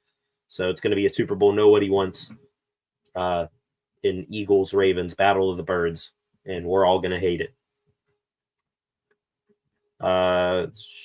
More comments here. You guys bringing it right now. Truth Thong especially coming into the chat here. Chargers-Rams, that could be an interesting one too. Little, time to travel right there. Also, I wonder what the practice sort of situation would go on there. Like, do they get to use SoFi Stadium at all during that? I wonder. True Thong here. Moreno, Foley, Parker, Stargell, Robinson, Madlock, Garner. Awesome times there. Those names, awesome. Saw the 70s Steelers as a child. Saw the 70s Pirates win the 79 World Series. So you are very fortunate there, True Thong. you've got to see the highest of highs as a baseball fan. And meanwhile, the rest of us were in here saying we will be lucky if we even see this team make a conference championship series in our lifetimes. Right now, not going to look like it with Bobo Nut in charge. Yeah, see, that's the reason why I didn't want to go with the Chargers. Too many injuries. Didn't want to go with the Broncos either. They haven't really played anyone yet. Let me see them beat a legit, team before I make any sort of prediction on them. I was a little boy being dressed up by my parents as a Pirates player. I was like 4 years old with little memories of that. Lived during a World Series and Super Bowl at the same time, dressed up by my grandparents. That's awesome.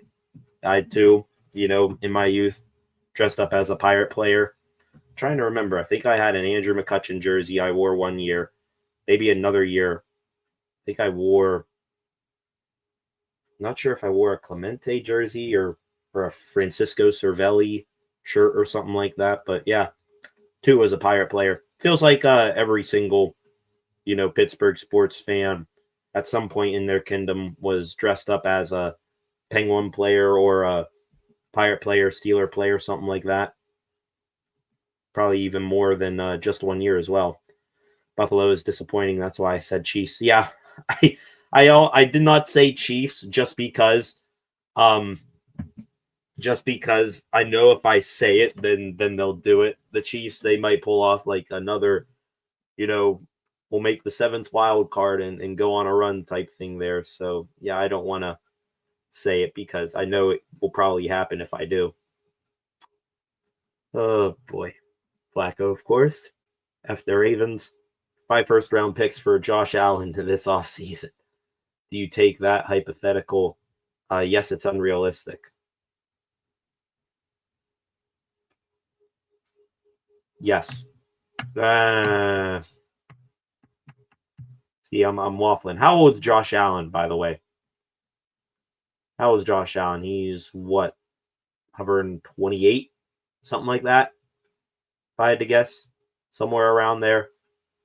5 first-round picks. That's a lot. But, I mean, could he maybe be the type of guy where he can outplay how Tomlin does as a coach and make things work with his legs, get this offense going? I'm tempted to say yes. Okay, 29. See, that's where I give pause. 29 years old. He's going to be on the wrong side of 30 here in a couple of years. 5 first-round picks. You're going to get him for, 5 to 7 years, something like that. At that point, I don't know if it'll be worth it. If we're talking, 2 years ago now, Josh Allen, then yeah, I'd do it. But not in that hypothetical, not with him about to turn 30. I think I'll take my chances in one of those, 5 years. I can use each first-round pick for the next 5 years to draft a quarterback, and I think one will eventually pan out. Truth Thong, I'm old. That's all right, Truth. 2005 Steelers, pretty awesome too. Well, I mean, who's not complaining about the mid to late 2000s Steelers? I mean, holy, you're talking about 2 of the greatest defenses of all time there with those 2 Super Bowls. Echelon would be a great story. So sad how we are somehow no longer show up on primetime football games. 0-3. 0-3 primetime games. And I will go out on a limb here right now and bet that they lose Monday night in December, whenever that is, to the Miami Dolphins as well. I'll even go out and say that. I don't think that there is a... I just don't think they're going to win a primetime game this year. They've looked horrendous in all 3. Just rage quit type stuff. Saw Lemieux many, many times in person. Greatest ever. Yes, indeed. Tons of people saying if Lemieux has a full, healthy career, no cancer, no back issues, none of that, could he have been better than Gretzky? It would have been damn close, maybe even. But yeah, Lemieux just talking about Gretzky, he had the skill, but Lemieux, he had damn near equal skill and also the size as well to do it. And yeah, very fortunate, talking about all the teams here. I mean, the Pirates are what they are, but, your lifetime truth, and even in mine, very grateful to see massive amounts of success with the Penguins, and even, 2 Super Bowls with the Steelers in my lifetime. Was I all that conscious really as a kid for those? 09, a little. 05, not too much, but still at least grateful from that aspect. Look at us. Look at this. I say that here, and we're left here dead middle of the football season, still a month into the hockey season, and we're here reminiscing because things are so bad. We're talking about the good old days here. That should tell you all you need to know about how bad things are right now. Trying to catch up on your comments here. I apologize if I miss a couple here. By the way, Truth, wanted to say something else, but I'm drawing a blank on it. I'll come back. Oh, I know what it was. The one thing, talk about all the championships won from, the teams of, your generations back when you were a kid and a teen and all that. The 70s Steelers and all that. One thing in my life that I wish I could have done, but I just was not, I just wasn't able to do it. I keep seeing the pictures and the videos and all of these, things from the past. At least one time in my life, I would have loved to have gone to Three Rivers Stadium. Was fortunate enough to, be as comprehensive as I possibly could have as a kid to remember going to the old Mellon Arena. As a matter of fact, I can't really see it because there's a chair right here. Got an old last picture taken of Mellon Arena poster right there. Let me remove your comment here. That picture you see back there, last picture taken inside the igloo. So I miss that place a lot, but just talking about great stuff from the past here, I really wish I could have had a chance to go see Three River Stadium back in the day. That's for sure. All right, catching up on some of your concepts here. Yes, 29. If it were Kevin Colbert, I'd say do it. Trade Devin Bush, Kenny Edmonds, etc. for him all day. But Khan's picks are more valuable indeed. Man, could you imagine that if it's, back then, trade those guys and you get Josh Allen after it? I mean, you were getting, baby Josh Allen here. Would you trust the Steelers to develop him properly? Probably not. But, I mean, if he even would have turned out as half of what he is today, it still would have been a better quarterback than anything we've had since Ben, minus, Aaron Rodgers for the first half of the season. Second half of the season, still TBD here. Even a Pitt national title when I was a kid. Tony Dorsett. That's right there, Truth. Hopefully one of those is coming down the line here soon enough with Mason Heinchel at quarterback. Excited to watch this game against Notre Dame here on Saturday. Pittsburgh, it is going to be really the entire weekend. It is going to be crazy there in Pittsburgh. College game day coming to Pittsburgh. Aaron Donald getting his Pitt number retired there for the Notre Dame game. Acrisure Stadium is going to be packed out for that game, and then quick turnaround.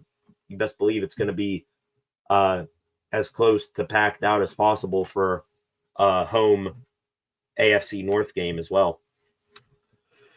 Oh boy. Met Yager before. Was young once. That's cool there, Flacco. Did meet Mario Lemieux. As a matter of fact, you see right here at the tip of my thumb, that picture right there. That is a young me in a red Under Armour sweatshirt getting a picture of Mario Lemieux when he came to my town to watch his son Austin play. Heard that he was going to be there. Not many people had access to that information. Got to go up and meet Le Magnifique, and it was quite awesome. That's one of those snapshots, even as a kid, you remember, certain instances in your life. That was certainly one of them. Had Colts. We had a Colts game, LMAO.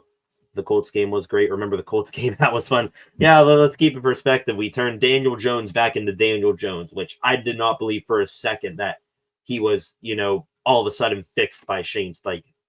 Shane Steichen scared me more than Daniel Jones in that game, and Jonathan Taylor. Only thing great from that game, because the offense still kind of struggled, they shut down the best running back in the NFL, so that's the biggest positive I'm taking away from that game. I think I'm going to die never seeing the Pirates do as an adult. Least witness the Pens and Steelers do it in my youth. And again, you and I in the same boat. It'll be a miracle, and I will thank our creator if I get up there someday if the Pirates, do win a World Series, because I have no faith it's going to happen. That'll go down as one of the top sports moments in my life, because it is just so impossible feeling. So I'm with you there. Nothing was like sitting in the upper bowl at Three River Stadium this year for my dad, Civic Arena, watching games from the good old days, driving past all the mills, heading into the city. Special times back then. Pittsburgh, still, beautiful city and all that, but Pittsburgh back then, there was some magic pumping in that city. I was mad even when they tore it down in my lifetime. What up, my boy? What's up, Black Magic? Glad to have you in here for the second half of the show. Going to get into the extra Pittsburgh sports news finally here in a second. I've delayed it now for about 15-20 minutes. They held Jonathan Taylor good for sure. Yeah, and that performance looked even doubly as good, because he ran for 236 or something. I think had nearly 300 total all-purpose yards against the Falcons in Berlin yesterday morning. Yeah, that performance against JT looks phenomenal right now. Looks 10 times as good as it once was. Mario embarrassed the Boston Bruins in the conference final, split 2 guys and scored, swept the Bruins. But yeah, he was amazing. And, you talk about, the athlete is one thing, but the person is another. Mario Lemieux, just as great of a person as he is a player. And I think, I haven't met him yet, but I think you can say with ease that Sidney Crosby is just like Mario, just as great of a person, humble as can be, for being a top 5 player in NHL history. So, all right, ladies and gentlemen, all of you can keep those comments rolling on in here. It's good reminiscing about the good old days. Give us a little bit of an escape from how absolutely terrible and gloomy Pittsburgh sports is right now. Gonna get back to your comments here in a minute. Promise I will, but let's get the extra Pittsburgh sports news out of the way, and then we'll wrap up, I'm sure, with more comments before we end things here tonight. Want to real quick, to begin the extra Pittsburgh sports news, switch over to the Pittsburgh Pirates. We just talked about them and their good times that Truth had watching them. Well, things are going bad for Pirates players, not just those on the team, but for guys off the team as well. Not sure if y'all saw this yesterday, but found this crazy. Former pitcher for the Pittsburgh Pirates, Luis Ortiz, and Guardians closer Emmanuel Clase both have been indicted by prosecutors in Brooklyn on a host of charges related to a rigged bets on pitches scheme thrown in MLB games this past season. Ortiz, he has been arrested. Clase not currently in custody. Ortiz, he was paid $5,000 for throwing an intentional ball on June 15th. And also, I believe both men got $7,000 apiece on another thing. So Luis Ortiz, former Pirate pitcher, was traded last offseason to the Guardians, along with a pair of middle-of-the-road pitching prospects for Spencer Horwitz. All of us in the time were like, all right, you got an average bat maybe in Horwitz back for one of your better pitchers last season, and a pair of prospects. This trade better worked out. Well, it did work out. Just crazy that it happened in this way. Who would have thought that Ben Cherington, it would only have to take a guy getting arrested for him to win a trade for really the first time in his tenure as the Pirates general manager. Absolutely crazy. Just as crazy, just talk about being the complete and total dumbass.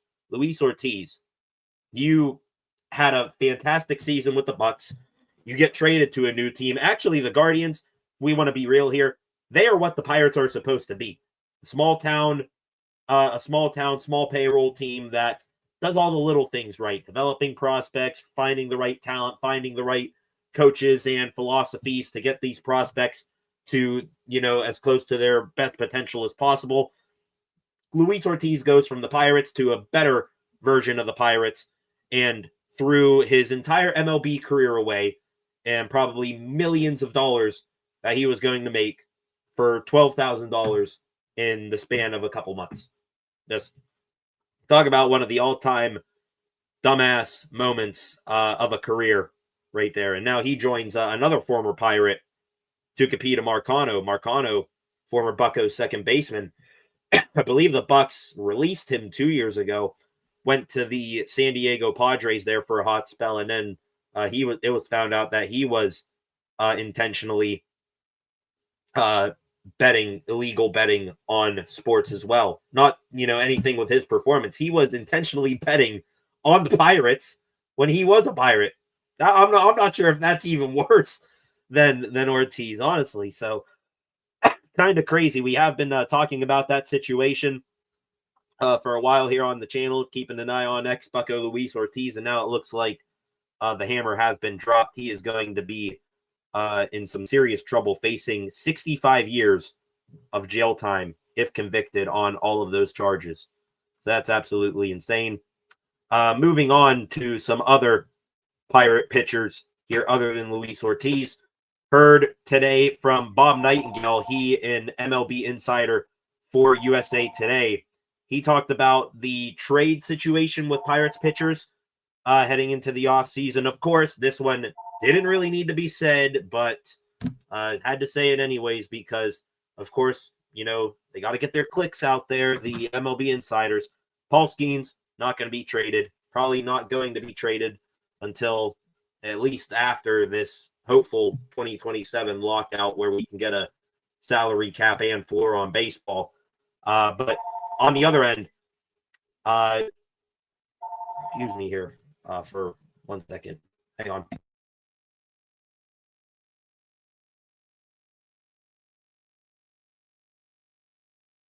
Okay, never mind. Phone was ringing, but we'll move on from there. But yeah, Skeens not going to go anywhere. Hopefully salary cap gets put on baseball here sooner rather than later. And Skeens not going anywhere. However, Nightingale did bring up that Mitch Keller, he is more than available, and noted that teams like the Chicago Cubs last summer had interested in trading for Keller. So Mitch Keller available in a trade for the Bucks. Can, Ben Cherington make a good trade, moving an asset of that value? I have no faith in him. He'd have to get back a guy twice as good as Spencer Horwitz, probably even better. And just have zero confidence in him trading for Mitch Keller. Also, I think MLB free agency has opened up, though no big deals have been announced yet. The Pirates, they signed left-handed pitcher from the Cincinnati Reds, Joe LaRosa, to a one-year deal a couple of days ago. LaRosa, 46 career big league games, has a 5.21 ERA and a 137 whip, 44 strikeouts, 16 walks, 11 home runs allowed in 57 innings pitched. Sounds like a Pirates guy right there. Also, there was something put out there that if you're looking for the Pirates to sign free agents, look at guys with the same type of agency as Paul Skeens, and wasn't really too many phenomenal guys there. Trent Grisham, I think, was the best of the bunch. Some other roster moves that the Pirates made since we last spoke in this setting, I think back on Wednesday. They made a ton of roster moves, starting with ones that I think we have talked about here on the channel. G1 Bay, Leover Peguero, and I believe Brandon Little, pitcher, Jack Little, right-handed pitcher. Those three guys getting put on waivers. Some updates. Little, he was claimed by the Detroit Tigers. G1 Bay, Bay. Well, he is now a Met met off to New York to play for the Blue and Orange. And Leo Peguero, he didn't get claimed by anyone. He is now a minor league free agent.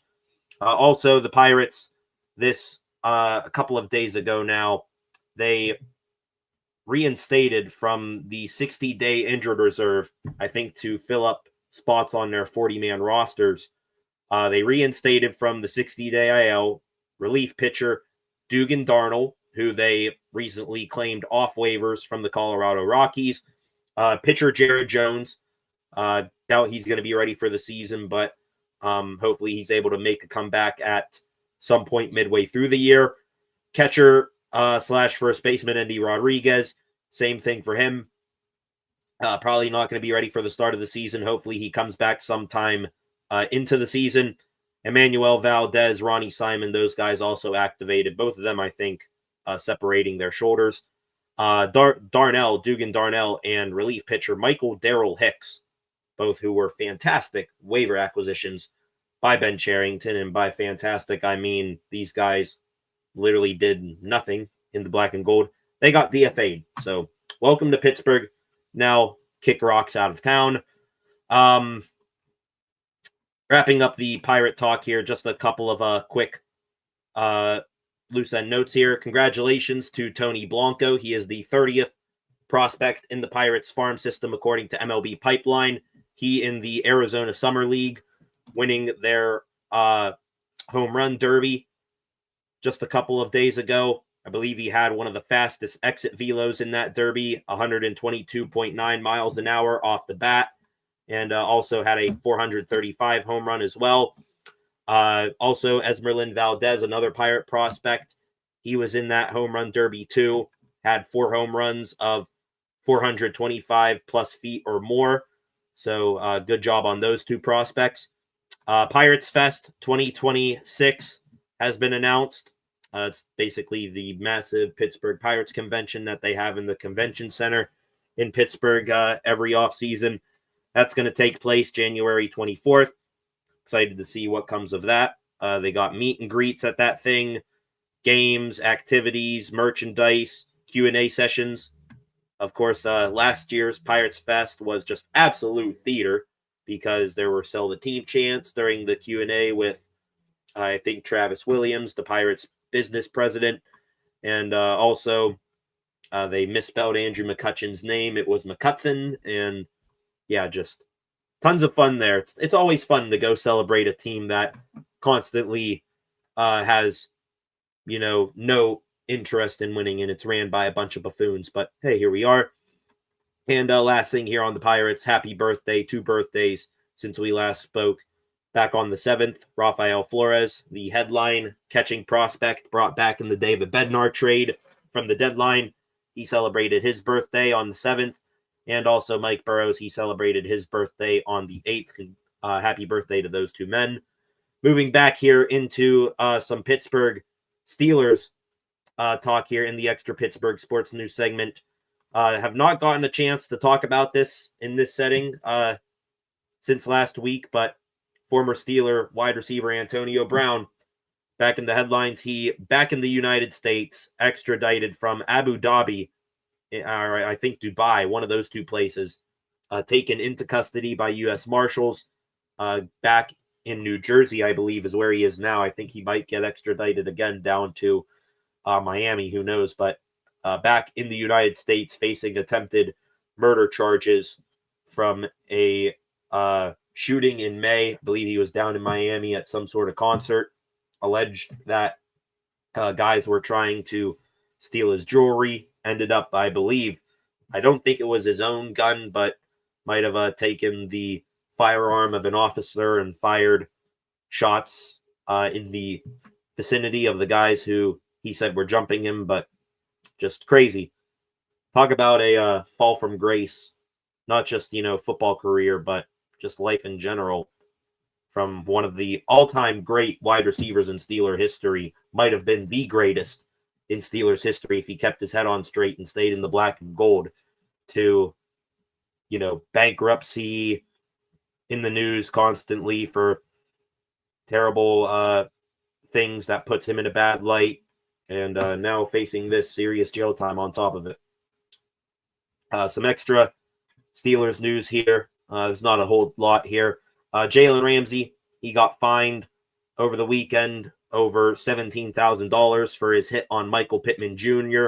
From the Colts game. I think we remember that. Ramsey just laying the wood like a old school NFL safety. I think all of us in here, we were wondering, was it clean? Was it helmet to helmet? Well, either way, I think Ramsey in real time got flagged for it, and now he pays a couple of dollars on top of it. Congratulations to Art Rooney Jr. He, back 4 days ago now, listed as a semi-finalist for the Pro Football Hall of Fame class of 2026 in the contributor category. Congrats to him. We talked about the trade deadline. I believe you guys brought this up on the live stream last night for the game. But the Steelers, they did try their damnedest to make a trade for a wide receiver at the trade deadline. They matched the offers of the Jacksonville Jaguars for Jacoby Myers and the Seattle Seahawks for Rashid Shaheed.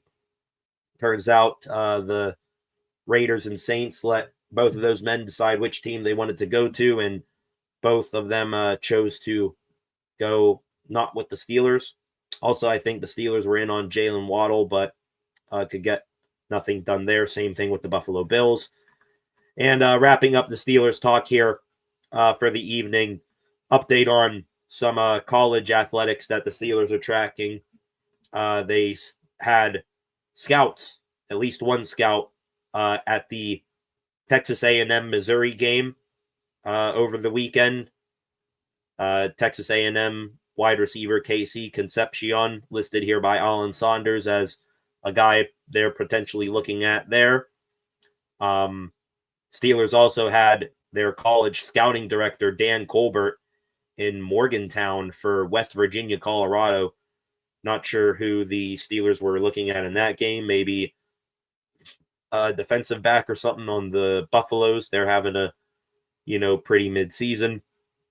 And also the Steelers had at least one scout at the Nebraska UCLA game where Nico Iamaleava, he's the only quarterback. Him and I doubt they were looking at Dylan Raiola because just keep Timu, not even Timu. We're talking about Wish.com, whatever thrift shop, lowest thrift shop version of Patrick Mahomes you can possibly think of.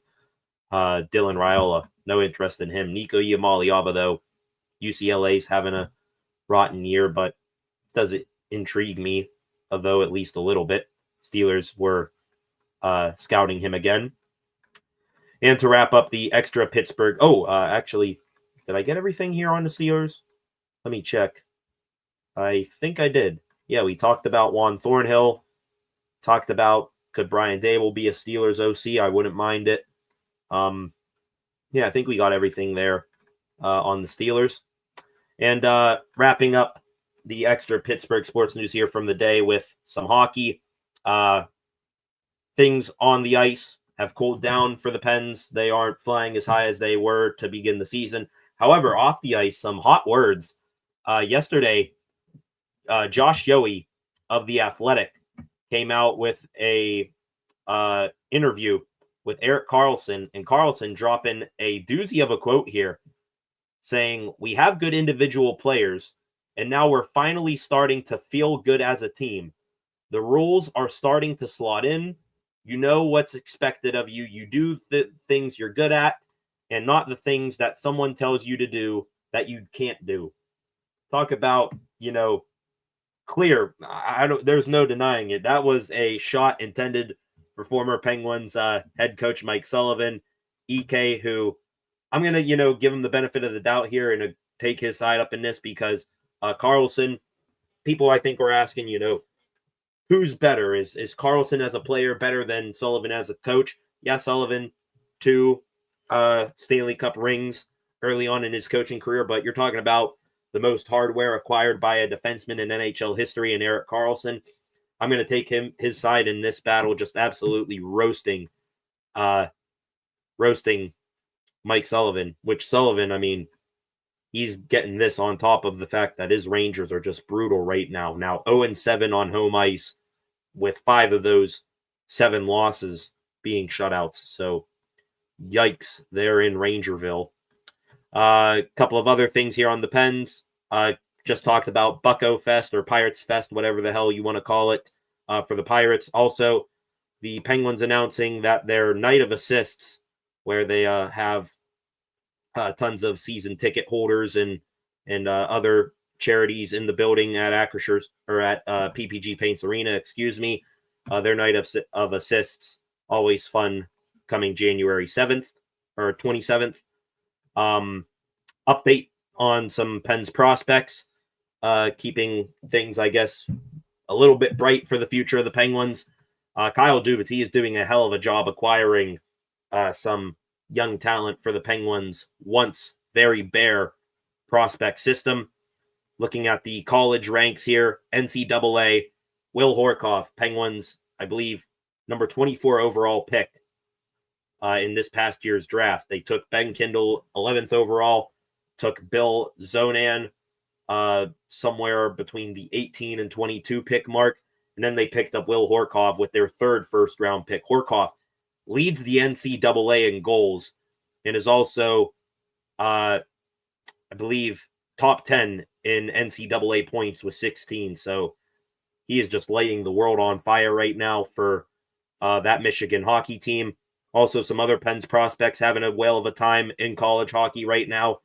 Cruz Lucius, he is, I believe, 5th or 6th in NCAA goals with 8.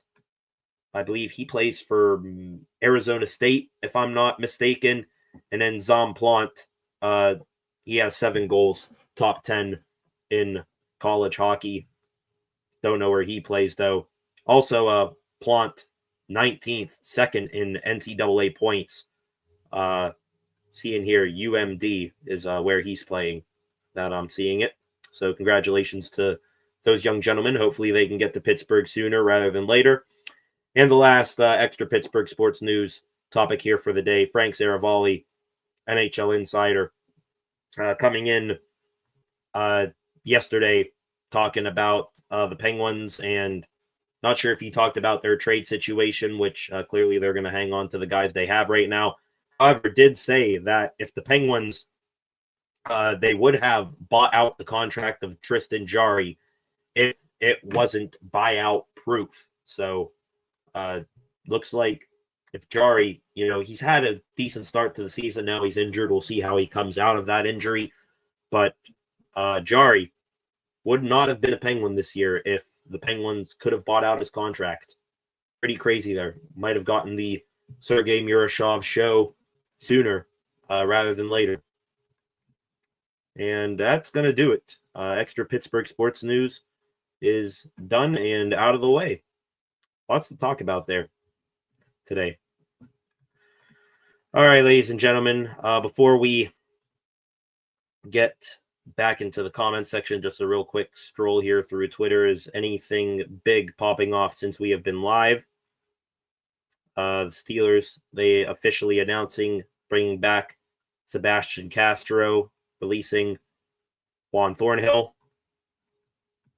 Another guy here at Metcalfberg on Twitter brings up, talk about, could Brian Dable be a Steelers offensive coordinator? What about Mike McDaniel down there with Miami? I think Miami, they can say what they want, but I think they'll eventually move on from him, but we'll see. Not seeing too much more news, just more reaction here to Juan Thornhill getting released. Baby Penguins, Wilkes-Barre Penguins, they made a transaction signing William Dufour, former New York Islander, to a PTO. All right, let's get back in the comments section and wrap up today's live stream. Where did we leave off here? Echelon here. Do you take this offense, Brady? Josh Allen, DK Metcalf, Carnell Tate, Chris Olave, Michael Wilson from the Cardinals, Jalen Warren, Ollie Gordon, Darnell Washington, and Pat Freiermuth. Yes, I would take it, but the only way you have a chance in hell at getting that exact roster you'd have to be in GM mode on Madden. Otherwise, yeah, that's a hell of a, hell of an offense. Who would complain, honestly? Looking here, seeing what else there is. Yelled back off, then trolled immature adults signing my ball. He had his kids on his shoulders to avoid signing Awesome Memory. Talking about Big Ben signed your ball at camp. Wasn't signing anything. Saw me getting knocked around by adults fighting for autos on crutches, still fighting to meet him. Showed me love. That's cool. That's very cool there, Echelon. Yeah, trolled the adults afterwards. I love when professional athletes do that. Just grown adults there trying to autograph hounds so they can put their signed item on eBay for, $75, $100, something like that. And, it's the kids that need to get it first and foremost. Rogers, Brees Hall, Warren, DK, Jettis, MVS, they're all just throwing out different kinds of roster complications and configurations here for the Steelers. That's the word I was looking for. Configurations, not complications. Concepts here. Ortiz pulled a Calvin Ridley. Ortiz pulled more than a Calvin Ridley, honestly. Calvin Ridley's still playing football. Ortiz, he's never going to see a professional big league mound again. And who the hell knows? He might not even see a Mexican league mound again. Because, that's just downright dumb. Looking here. Flock agreed. Talking about Jonnu Smith, the dumbest pickup. Yeah, hasn't done anything. Lance 3-3 in here. Welcome. Shout out from Mon Valley, as always. Mark Tobin in here.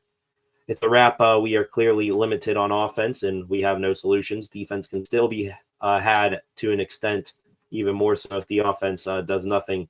Is this the Steelers fan channel? Indeed, it is, Mark. Welcome to the live stream. Welcome to the Steel City Sports Sport. Would appreciate if you hit that subscribe button on your way in there, Mark. Every little subscriber helps. Appreciate it. Love your room, though, bro. Looks great. Thanks. Mine in the background. Steelers stuff everywhere. We have with a mixture of Pirates and Penguins as well. Appreciate that. Yeah, I got the room pretty laid out here. Got a bunch of Pirates stuff in bobbleheads right there. Mac Miller bobblehead. Well, I got the actual bobblehead right here. Love this. Probably my favorite bobblehead. Loved Mac Miller.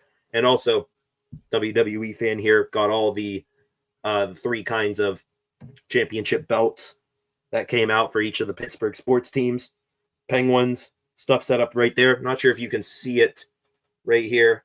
Inflatable Stanley Cup in the background. Hopefully the Pens are going to be fighting for one of those soon enough. And then got my whole Pirates set up right there, and even way more stuff right here to the right with tons more memorabilia. As a matter of fact, I believe the concepts you just brought up, getting a signed ball from Big Ben. I got something, I guess you could say, more unique than a signed Big Ben ball.